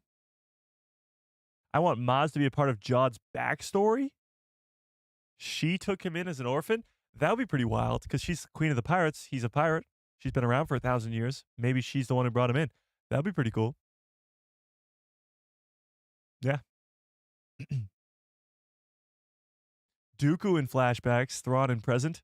Dooku in flashbacks would blow my mind. Well, first of all, obviously because Christopher Lee is not around anymore. So you'd have to deep fake an old Count Dooku, which honestly, saying it, I don't think they'll do it. I don't think they'll do that. It would be cool, but I don't think so. And by the way, with over 100 votes on this poll, 76% of you think that Jod will end up being a good guy at the end of this show. Well, that still means 25% of you say no, he'll be a bad guy, which is pretty interesting. But that is swayed definitely one way more than the other. All right, let's talk about the Supervisor because you guys are bringing it up in the chat. The trash crabs of the Supervisor. Okay, let's talk about the Supervisor, shall we? Tell me in the chat, who do you think the Supervisor is? Obviously, it's going to play a big role in this final 2-episode arc. Whoever it is, whatever it is, whether it's a droid or a person or whatever, it will play a big role. We've been leading up to the reveal of the Supervisor. That's clear. And let's not forget, this is one of the remaining images from the show where we see Wim, Fern, and their parents looking up in the Supervisor's tower at something. And I think that's hyperspace in the background, but nobody else likes that theory, so whatever. Screw you guys. But it looks like hyperspace out the window. But they're looking up at something with quite concern on their faces. I mean, Fern looks like she's on the verge of tears right here. Like, she looks like she's about to cry. Fern's mom looks shocked. Can't really see through his glasses, but I'm guessing he looks shocked too. And Wim's like, what to the who now? He actually looks like mad. I don't even know. Or concerned. Something. But this is one of the craziest scenes that we haven't seen yet because it's in the Supervisor's tower. Meaning, not only do the kids get home safe and sound with their parents, but they're in the Supervisor's tower. The Supervisor's probably a droid. I think he's probably a droid too. The dad looks confused. Well, so does Wim almost. Like Fern and her mom look shocked or scared or whatever. But yeah, Wim and his dad look more so confused than anything. Hang on, let me see if I can find this real quick. There's an image from Skeleton Crew. Ah, shit. I'm looking at the wrong thing here. There's an image from Skeleton Crew that was released before the show even aired that shows Wim's dad and the kids all on speeder bikes. You guys remember what I'm talking about? Give me one into the chat if you know what I'm talking about. Oh, by the way, next episode will be directed by Lee Isaac Chung, who's given us episodes of Book of Boba Fett. Wait, what did Lee? Maybe The Mandalorian? I forget. I think The Mandalorian. But yeah, he'll be the director of the next episode. Actually, hang on. Let me fact check that. Lee Isaac Chung, The Mandalorian. What episode of...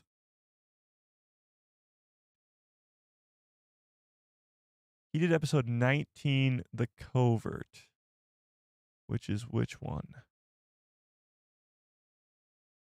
Is that the Order 66 flashback one or no? I'm not sure.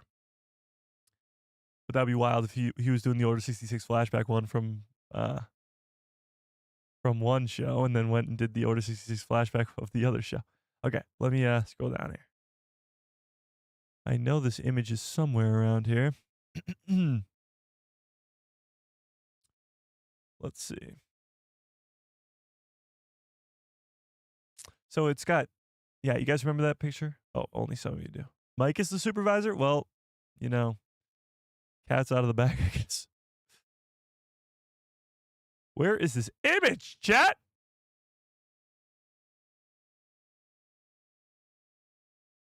I gotta be getting close. I can feel it in my mind's eye. Kenobi. Hang on, chat. I can feel it coming. I feel it coming. Oh my God. How many things do I save on Twitter?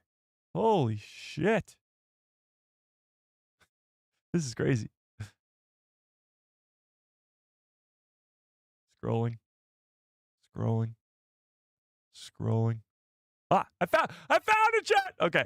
So there was 4 images released at one point for the Skeleton Crew series. And these were the 4 images.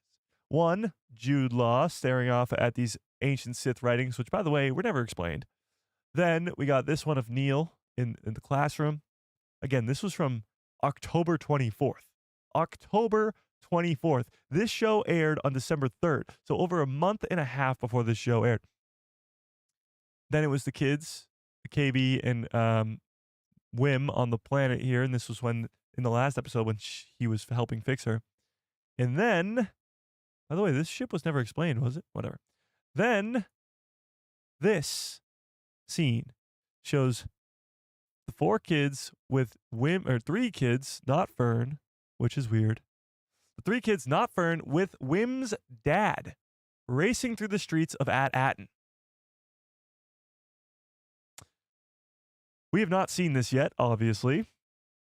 But what some people were mentioning when I was showing this image was that KB and Neil are not there. KB and Neil are not there. However, Wim is. And Fern is. And in this image, Fern is not. And Neil and KB are, and Wim's dad is, and Fern's mom is not. So now, this image that seemed like a nothing burger 2 months ago, 3 months ago, is very important. All of a sudden. Fern's and Wim's dad are the same person? I don't think they're siblings. I don't think so. Ah! A little late stream stretch. Okay, no, I don't think so. Please don't kill Fern. I don't think Fern's gonna die. No, I don't think Fern's gonna die. I don't think Fern's gonna die. I think they're all gonna die. No, I'm kidding. I'm kidding. I'm kidding. Okay, but what do we think's going on here? And what do we think this flash is behind them? This big orange, looks like maybe a explosion of some sort or something. Like Neil's looking over at it. Like, what the heck?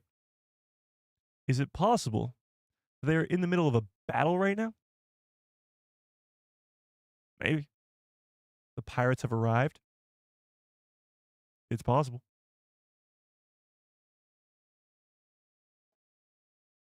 Where is Fern?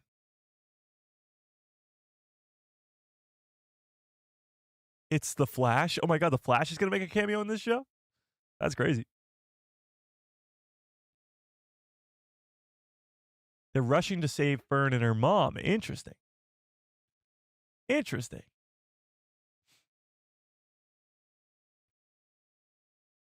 Do we think Wim and Fern are force sensitive? And are going to be taken to Luke Skywalker's Jedi Temple? I think one of the kids could be force sensitive. But to have multiple of them, maybe not. What if the supervisor is Grand Admiral Sloan? Interesting. We know she's alive and left for the unknown regions, but we never saw her in the Shadow Council scenes funneling credits. Yeah, that's true. I mean, she is still alive, technically. Do I think she's the supervisor on this planet? Probably not. Probably not. Rushing to rescue Fern's mom and Fern makes sense. It does, but what situation would they be in where they're not together? Maybe Fern ends up joining the pirates? What? I don't know about that. Matthew, what's up?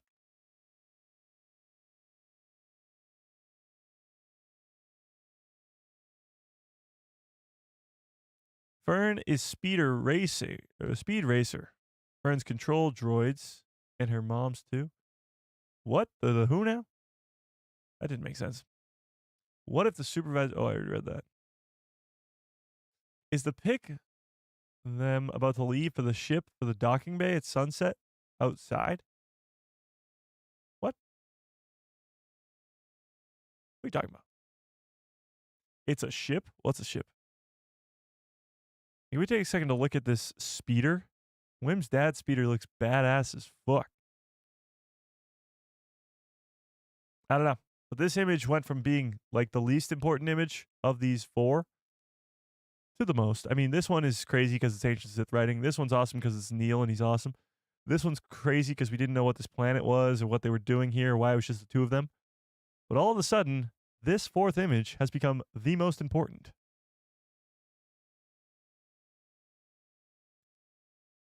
Interesting. Fern could be on a sidecar. I feel like we'd see her if she was. She's not over here. It doesn't look like she's over there. It's interesting. So we got that image on Aton, this image on Aton. Oh, and this image on Aton, actually. This is on Aton. So we got 4 images, or 3 images, sorry, on Aton. Don't really make much sense at all. And there really is no question, or answer, I guess, to the question, who is the supervisor? So we have no idea. We have no idea.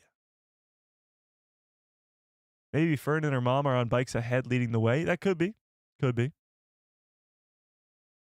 Could be. I reckon the pirates are behind them in their ship. Well, I wonder if the pirates are going to actually like attack the people. What would be the purpose of that? Like, are these pirates really just going to attack the people of Aton? They're just looking for the treasure. How is this going to all play out? That's the big thing. Because this really doesn't make any sense when you look at these images and then you come back over here and you look at Fern's mom sending a... Like, there's only 2 episodes left and not enough time to do all this. At least to me, it doesn't feel like there's enough time. Like, this is on the Onyx Cinder. Although many of you may not think it. It is the Onyx Cinder. And this is Fern's mom sending a transmission to them. But these are the pirates. This is the pirate girl from the last episode. And this looks like it could be Silvo over there. Who is Jod, of course. With the trench coat and possibly his helmet on. So, did they just, like, reclaim the Onyx Cinder from the kids? How does that happen? And then how do we go from that to all of them being back safe on the planet with Jod, or all of them or 2 of them in the Supervisor's Tower with their parents? Like, with only 2 episodes left, I feel like we have so much to get to. I don't know. It's pretty interesting. Maybe each of the episodes will be an hour long. I hope so. I hope so. Yeah.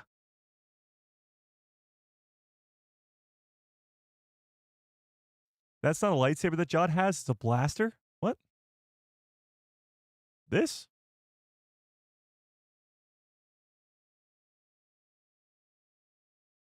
I mean, it's a very blurry image, but it looks like the lightsaber. It's the same sort of silver and gold. You know? Oh, and by the way, this droid over here. Oh, you can't see that. That shows that they're on Aton. That droid right there. Yeah. Looks the same to me. Looks the same to me. Mike, what will we chat about after episode 8 has happened? Well, 50 Thunder, I know you're pretty new to the channel, but we've been streaming a lot longer than just the Skeleton Crew's 8 episodes here. 6 episodes. We've been streaming for over 2.5 years now. And when there's no Star Wars show on, it doesn't mean we stop streaming. That's for sure. We just talk Star Wars news and stuff and predictions and whatever. We sometimes do ranking streams or whatever. Whatever feels right. Whatever the news says to talk about. And of course, we'll be getting hyped up for Star Wars Celebration and or Season 2 and Vision Season 3. There'll be a lot to talk about.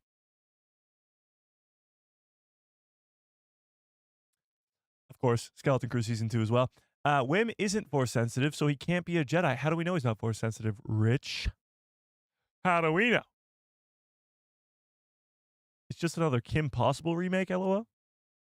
What? What's the next Star Wars project for 2025? It could be Star Wars Visions Season 3, but we don't have a release date for that yet. They did announce it, and they said early 2025, I believe, but they didn't give us a release date. But right now, it's Andor Season 2, and it's April 22nd, which is after Star Wars Celebration. Yeah. If I was an alien in Star Wars, which alien would I be? I'd like to be a Wookiee. A Wookiee would be pretty fun. Ah! Ah!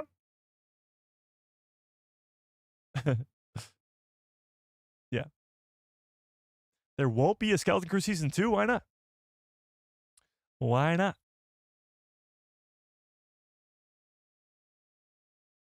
These chats are the highlight of my week, by the way. Well, 50 Thunder, that's awesome. I appreciate that.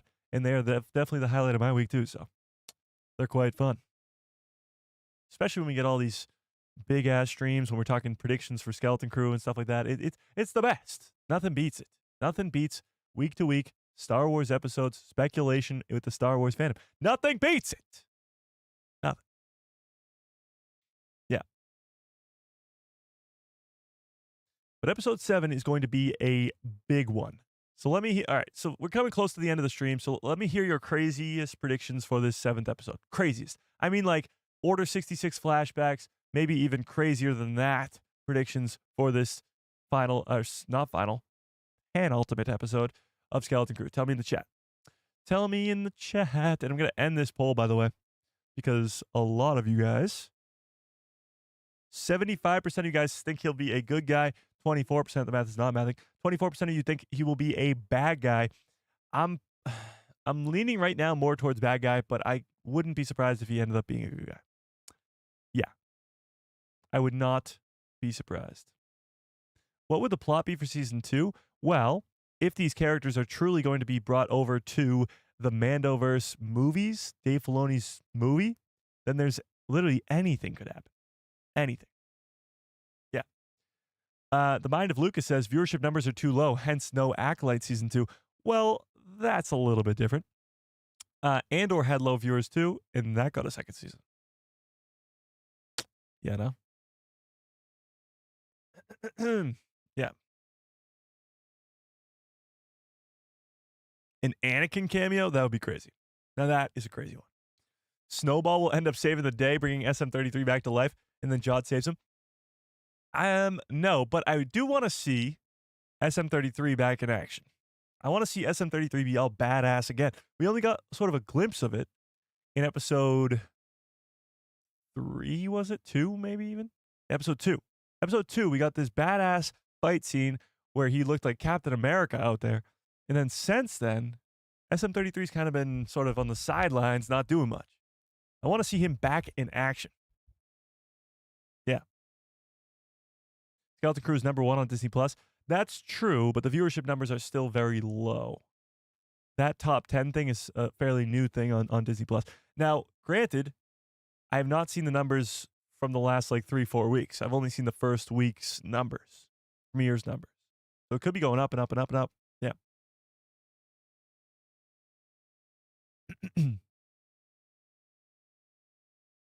Yeah.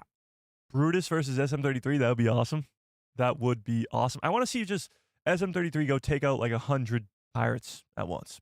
Just going badass, you know? Nathan says, I have a wild theory. Based on the picture of Wim's dad and the kids, the pirates come, they have a huge space battle and a ground war battle, and it ends up like Mustafar, fiery and full of lava and ash. I don't know if they'll turn the surface of this planet into Mustafar, but they could definitely destroy it quite a bit. It could end up looking like at Akron. That's for sure. Yeah. Could be. We need a Brutus versus SM-33 battle. That would be awesome. Dr. Aphra makes an appearance. People have been begging for Dr. Aphra to come into live action because she's been in her own canon comic run for so long. I wonder if they would do that. I mean, the Mandoverse is the perfect time to do that. So, maybe. Maybe. Andor is going to be several years. Wait, what? Andor is going to be several years originally. Oh, was going to be several years originally and then cut down to 2 seasons. Yes. Andor was originally going to be 5 seasons. And it got cut down to 2. Yeah. Yeah.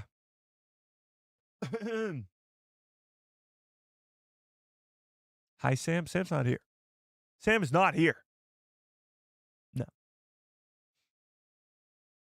Lynn says the pirates throw Jod out the airlock and the kids rescue him and bring him back to the Onyx Cinder. Well, if he gets thrown out the airlock, he's probably going to die. Even in Star Wars, humans can't survive out in the space.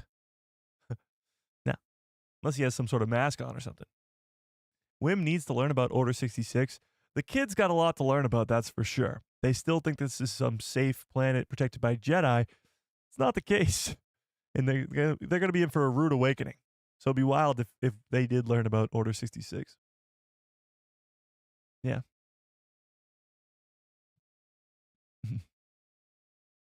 Omega is going to come in and save the day with Hera's crew and Zeb.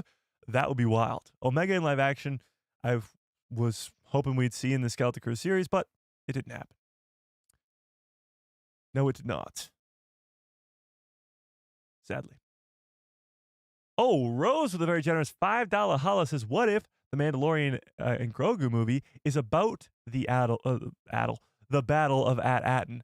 It could be. Well, it might not be specifically about that battle, but I think that battle, if it does go the way that I think it could go, it will be a big part of the Mandalorian and Grogu's plot.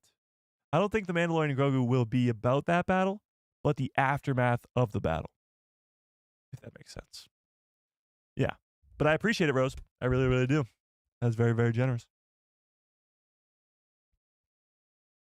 Yeah.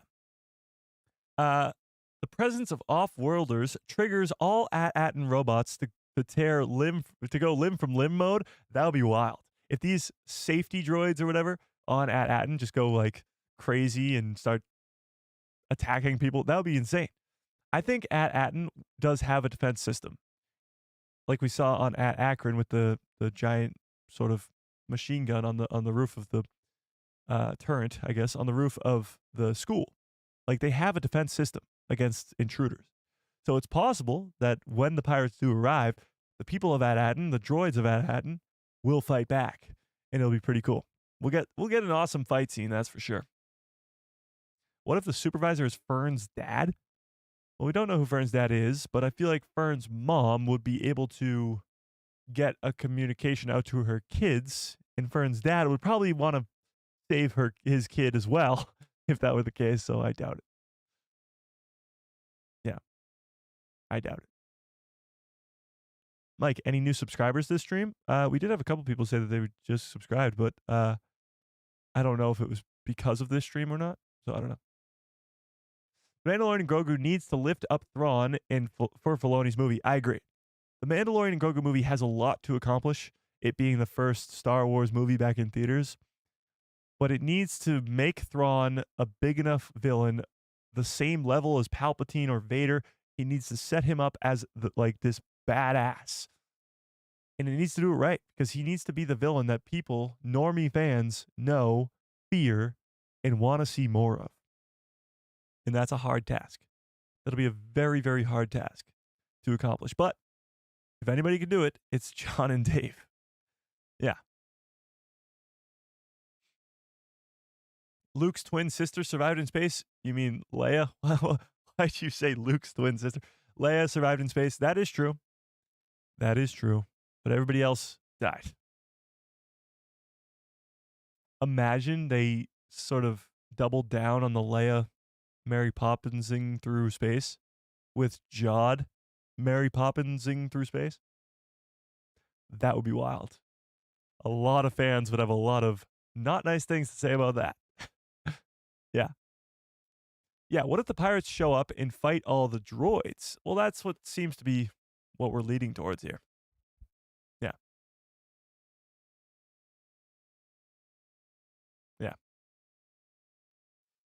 Count Dooku taught Jod? That would be insane. I would absolutely love that. Oh, Pam Hill gifted a membership. I appreciate that, Pam Hill. 1 membership gifted. And who got that membership?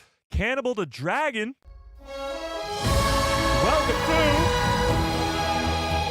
to the people who love Star Wars.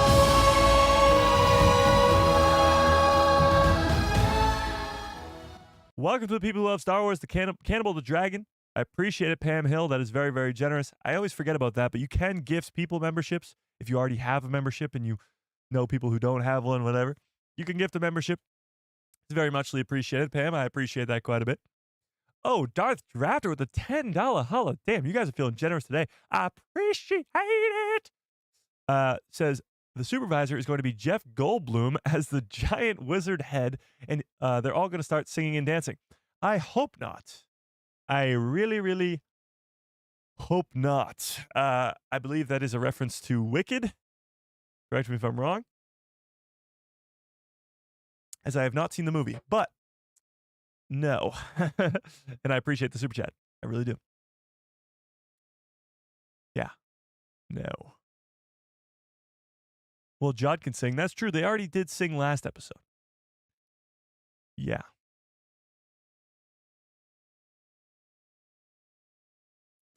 Cannibal. That's crazy. Technically, Count Dooku is the Mary Poppins with his curved lightsaber. That's true. He's already got an umbrella. Fern versus Thrawn. Oh boy, what a show that would be. That would be crazy. Yeah. Why am I always working when you go live? Come on. Richard, stop working. Tell your boss that there's more important things going on right now and that Mike is live currently and you got to talk Star Wars. God.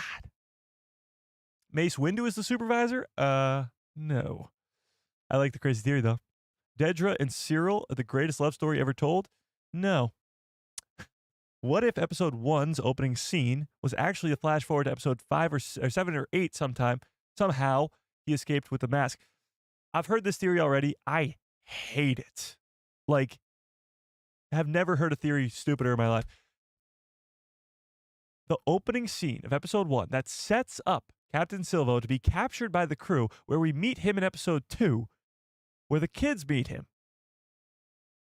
The whole point of the beginning of the show, you think, is the end of the show? That doesn't even make sense. Then what was the whole beginning about? What was the whole point of Captain Silvo being overthrown by his crew and thrown in prison? Doesn't even make sense. It doesn't even make sense. But I have heard that theory before, so you're not the first. The pirates are the only are going to at Aton. Jod needs to get back to the kids to get the true coordinates. But SM-33 has the coordinates. I hope it ends with a lightsaber fight. A lightsaber fight needs to happen. We need to see a badass lightsaber being wielded around. Absolutely. Jessica with the... Is that a sticker? A $2 sticker. I appreciate that. Super sticker. I appreciate it. Vibes, it says. Epic. Yeah.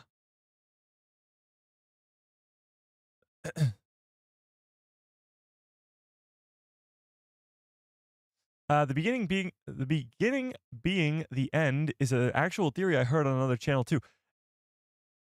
Somebody was saying it in the Discord too. I don't get it. Like the whole beginning of the show, the whole opening sequence of Silvo being a bad captain, not getting credits for his team or his crew, and the crew overthrowing him, Brutus becoming the new captain, like that's the whole kickoff point of the entire show. That's why Jod is in the prison. That's why Brutus is now the captain. Like that's what? What are we talking about here?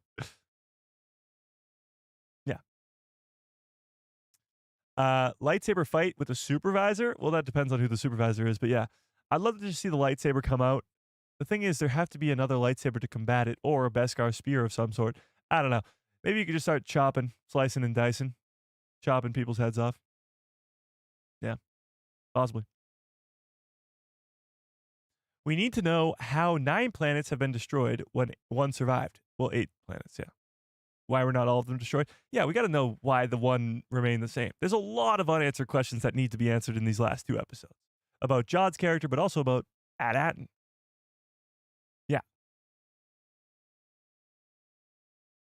So it's all just one big dream? No. No. No. Yeah.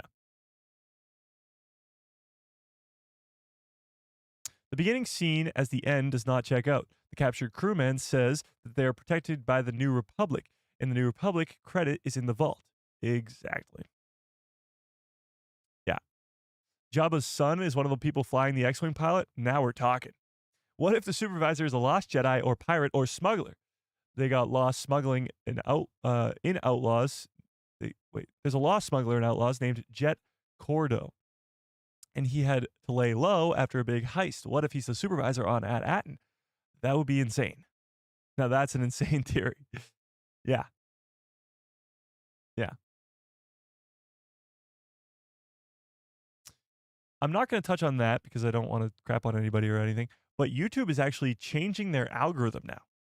There's this big thing going on in the backgrounds where YouTube is actually now going to try to stop clickbait.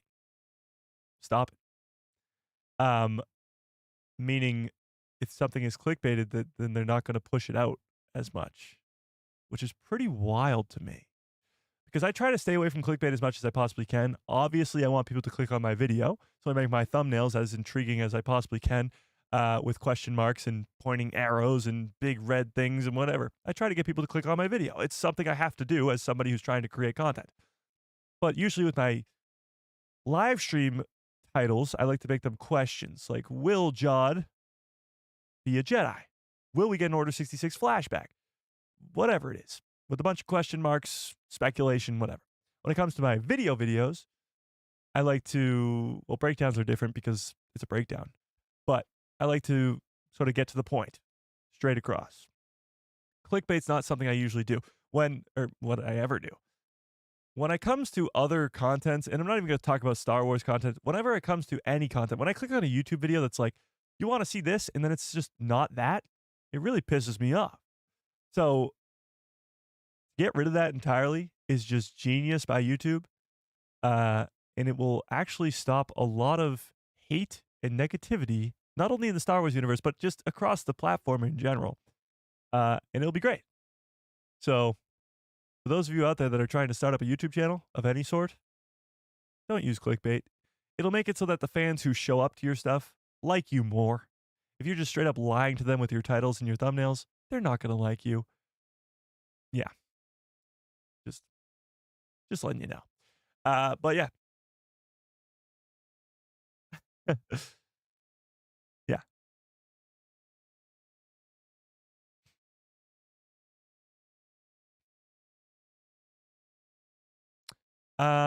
Where was I? Thanks, Lucas. I appreciate that. What if we get Ezra, Hera, Chopper, and Zeb come in the Ghost to save the kids? That would be wild. I wonder if the New Republic does show up, if we'll be seeing familiar faces like that. Well, some people think that we're getting Mon Mothma in the show, and that would be in the New Republic. So it could be that too. Yeah.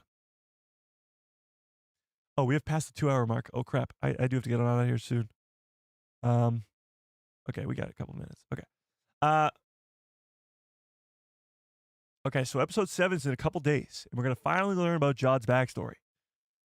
It could be a big bait and switch here. We could be like, oh yeah, he's a Jedi. He has the Force. He's quoting Qui-Gon Jinn, and then it's like, no, he's this. Like he's just something completely different. That'd be wild. I think he's a Jedi. Right now, I think he is a Jedi. But you guys disagree. About 60% of you disagree with me. You don't think he's a Jedi. You don't think he survived Order 66. So only time will tell. Only time will tell. But until then, smash a freaking like on the stream if you have not already. How many likes do we have, Chad? How many likes do we have? Am I going to be mad? 123. There's 180 of you here right now. Smash a freaking like if you have not already. Hit that subscribe and hit that bell so you get notified every time I post a video. Huge shout out to Darth Drafter for the very generous super chats, to Pam Hill for the gifted member is what the word I was looking for there.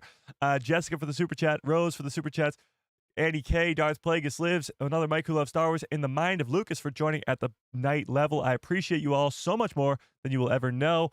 Watch out for a short in about an hour. I just finished that up before the live stream, so watch out for that short at 5 o'clock. And then of course the live stream prediction stream on Monday, and we got an episode on Tuesday. Quick turnaround. But this was quite the live stream.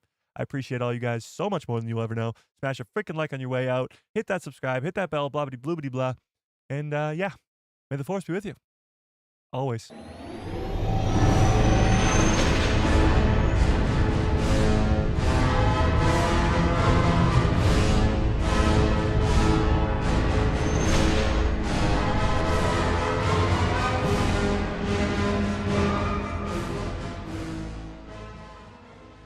Oh yeah, what a great stream. What a great show. You guys are the absolute best. I can't wait for the 7th episode. I'm not going to lie. I just need to know, like badly need to know, who this Jod Na Nawood character is. And the wait is almost over. Indeed it is. And until then, I guess we'll have to wait and see. I appreciate you all. Hope you have a great rest of your evening, great rest of your lives. And good night, everybody.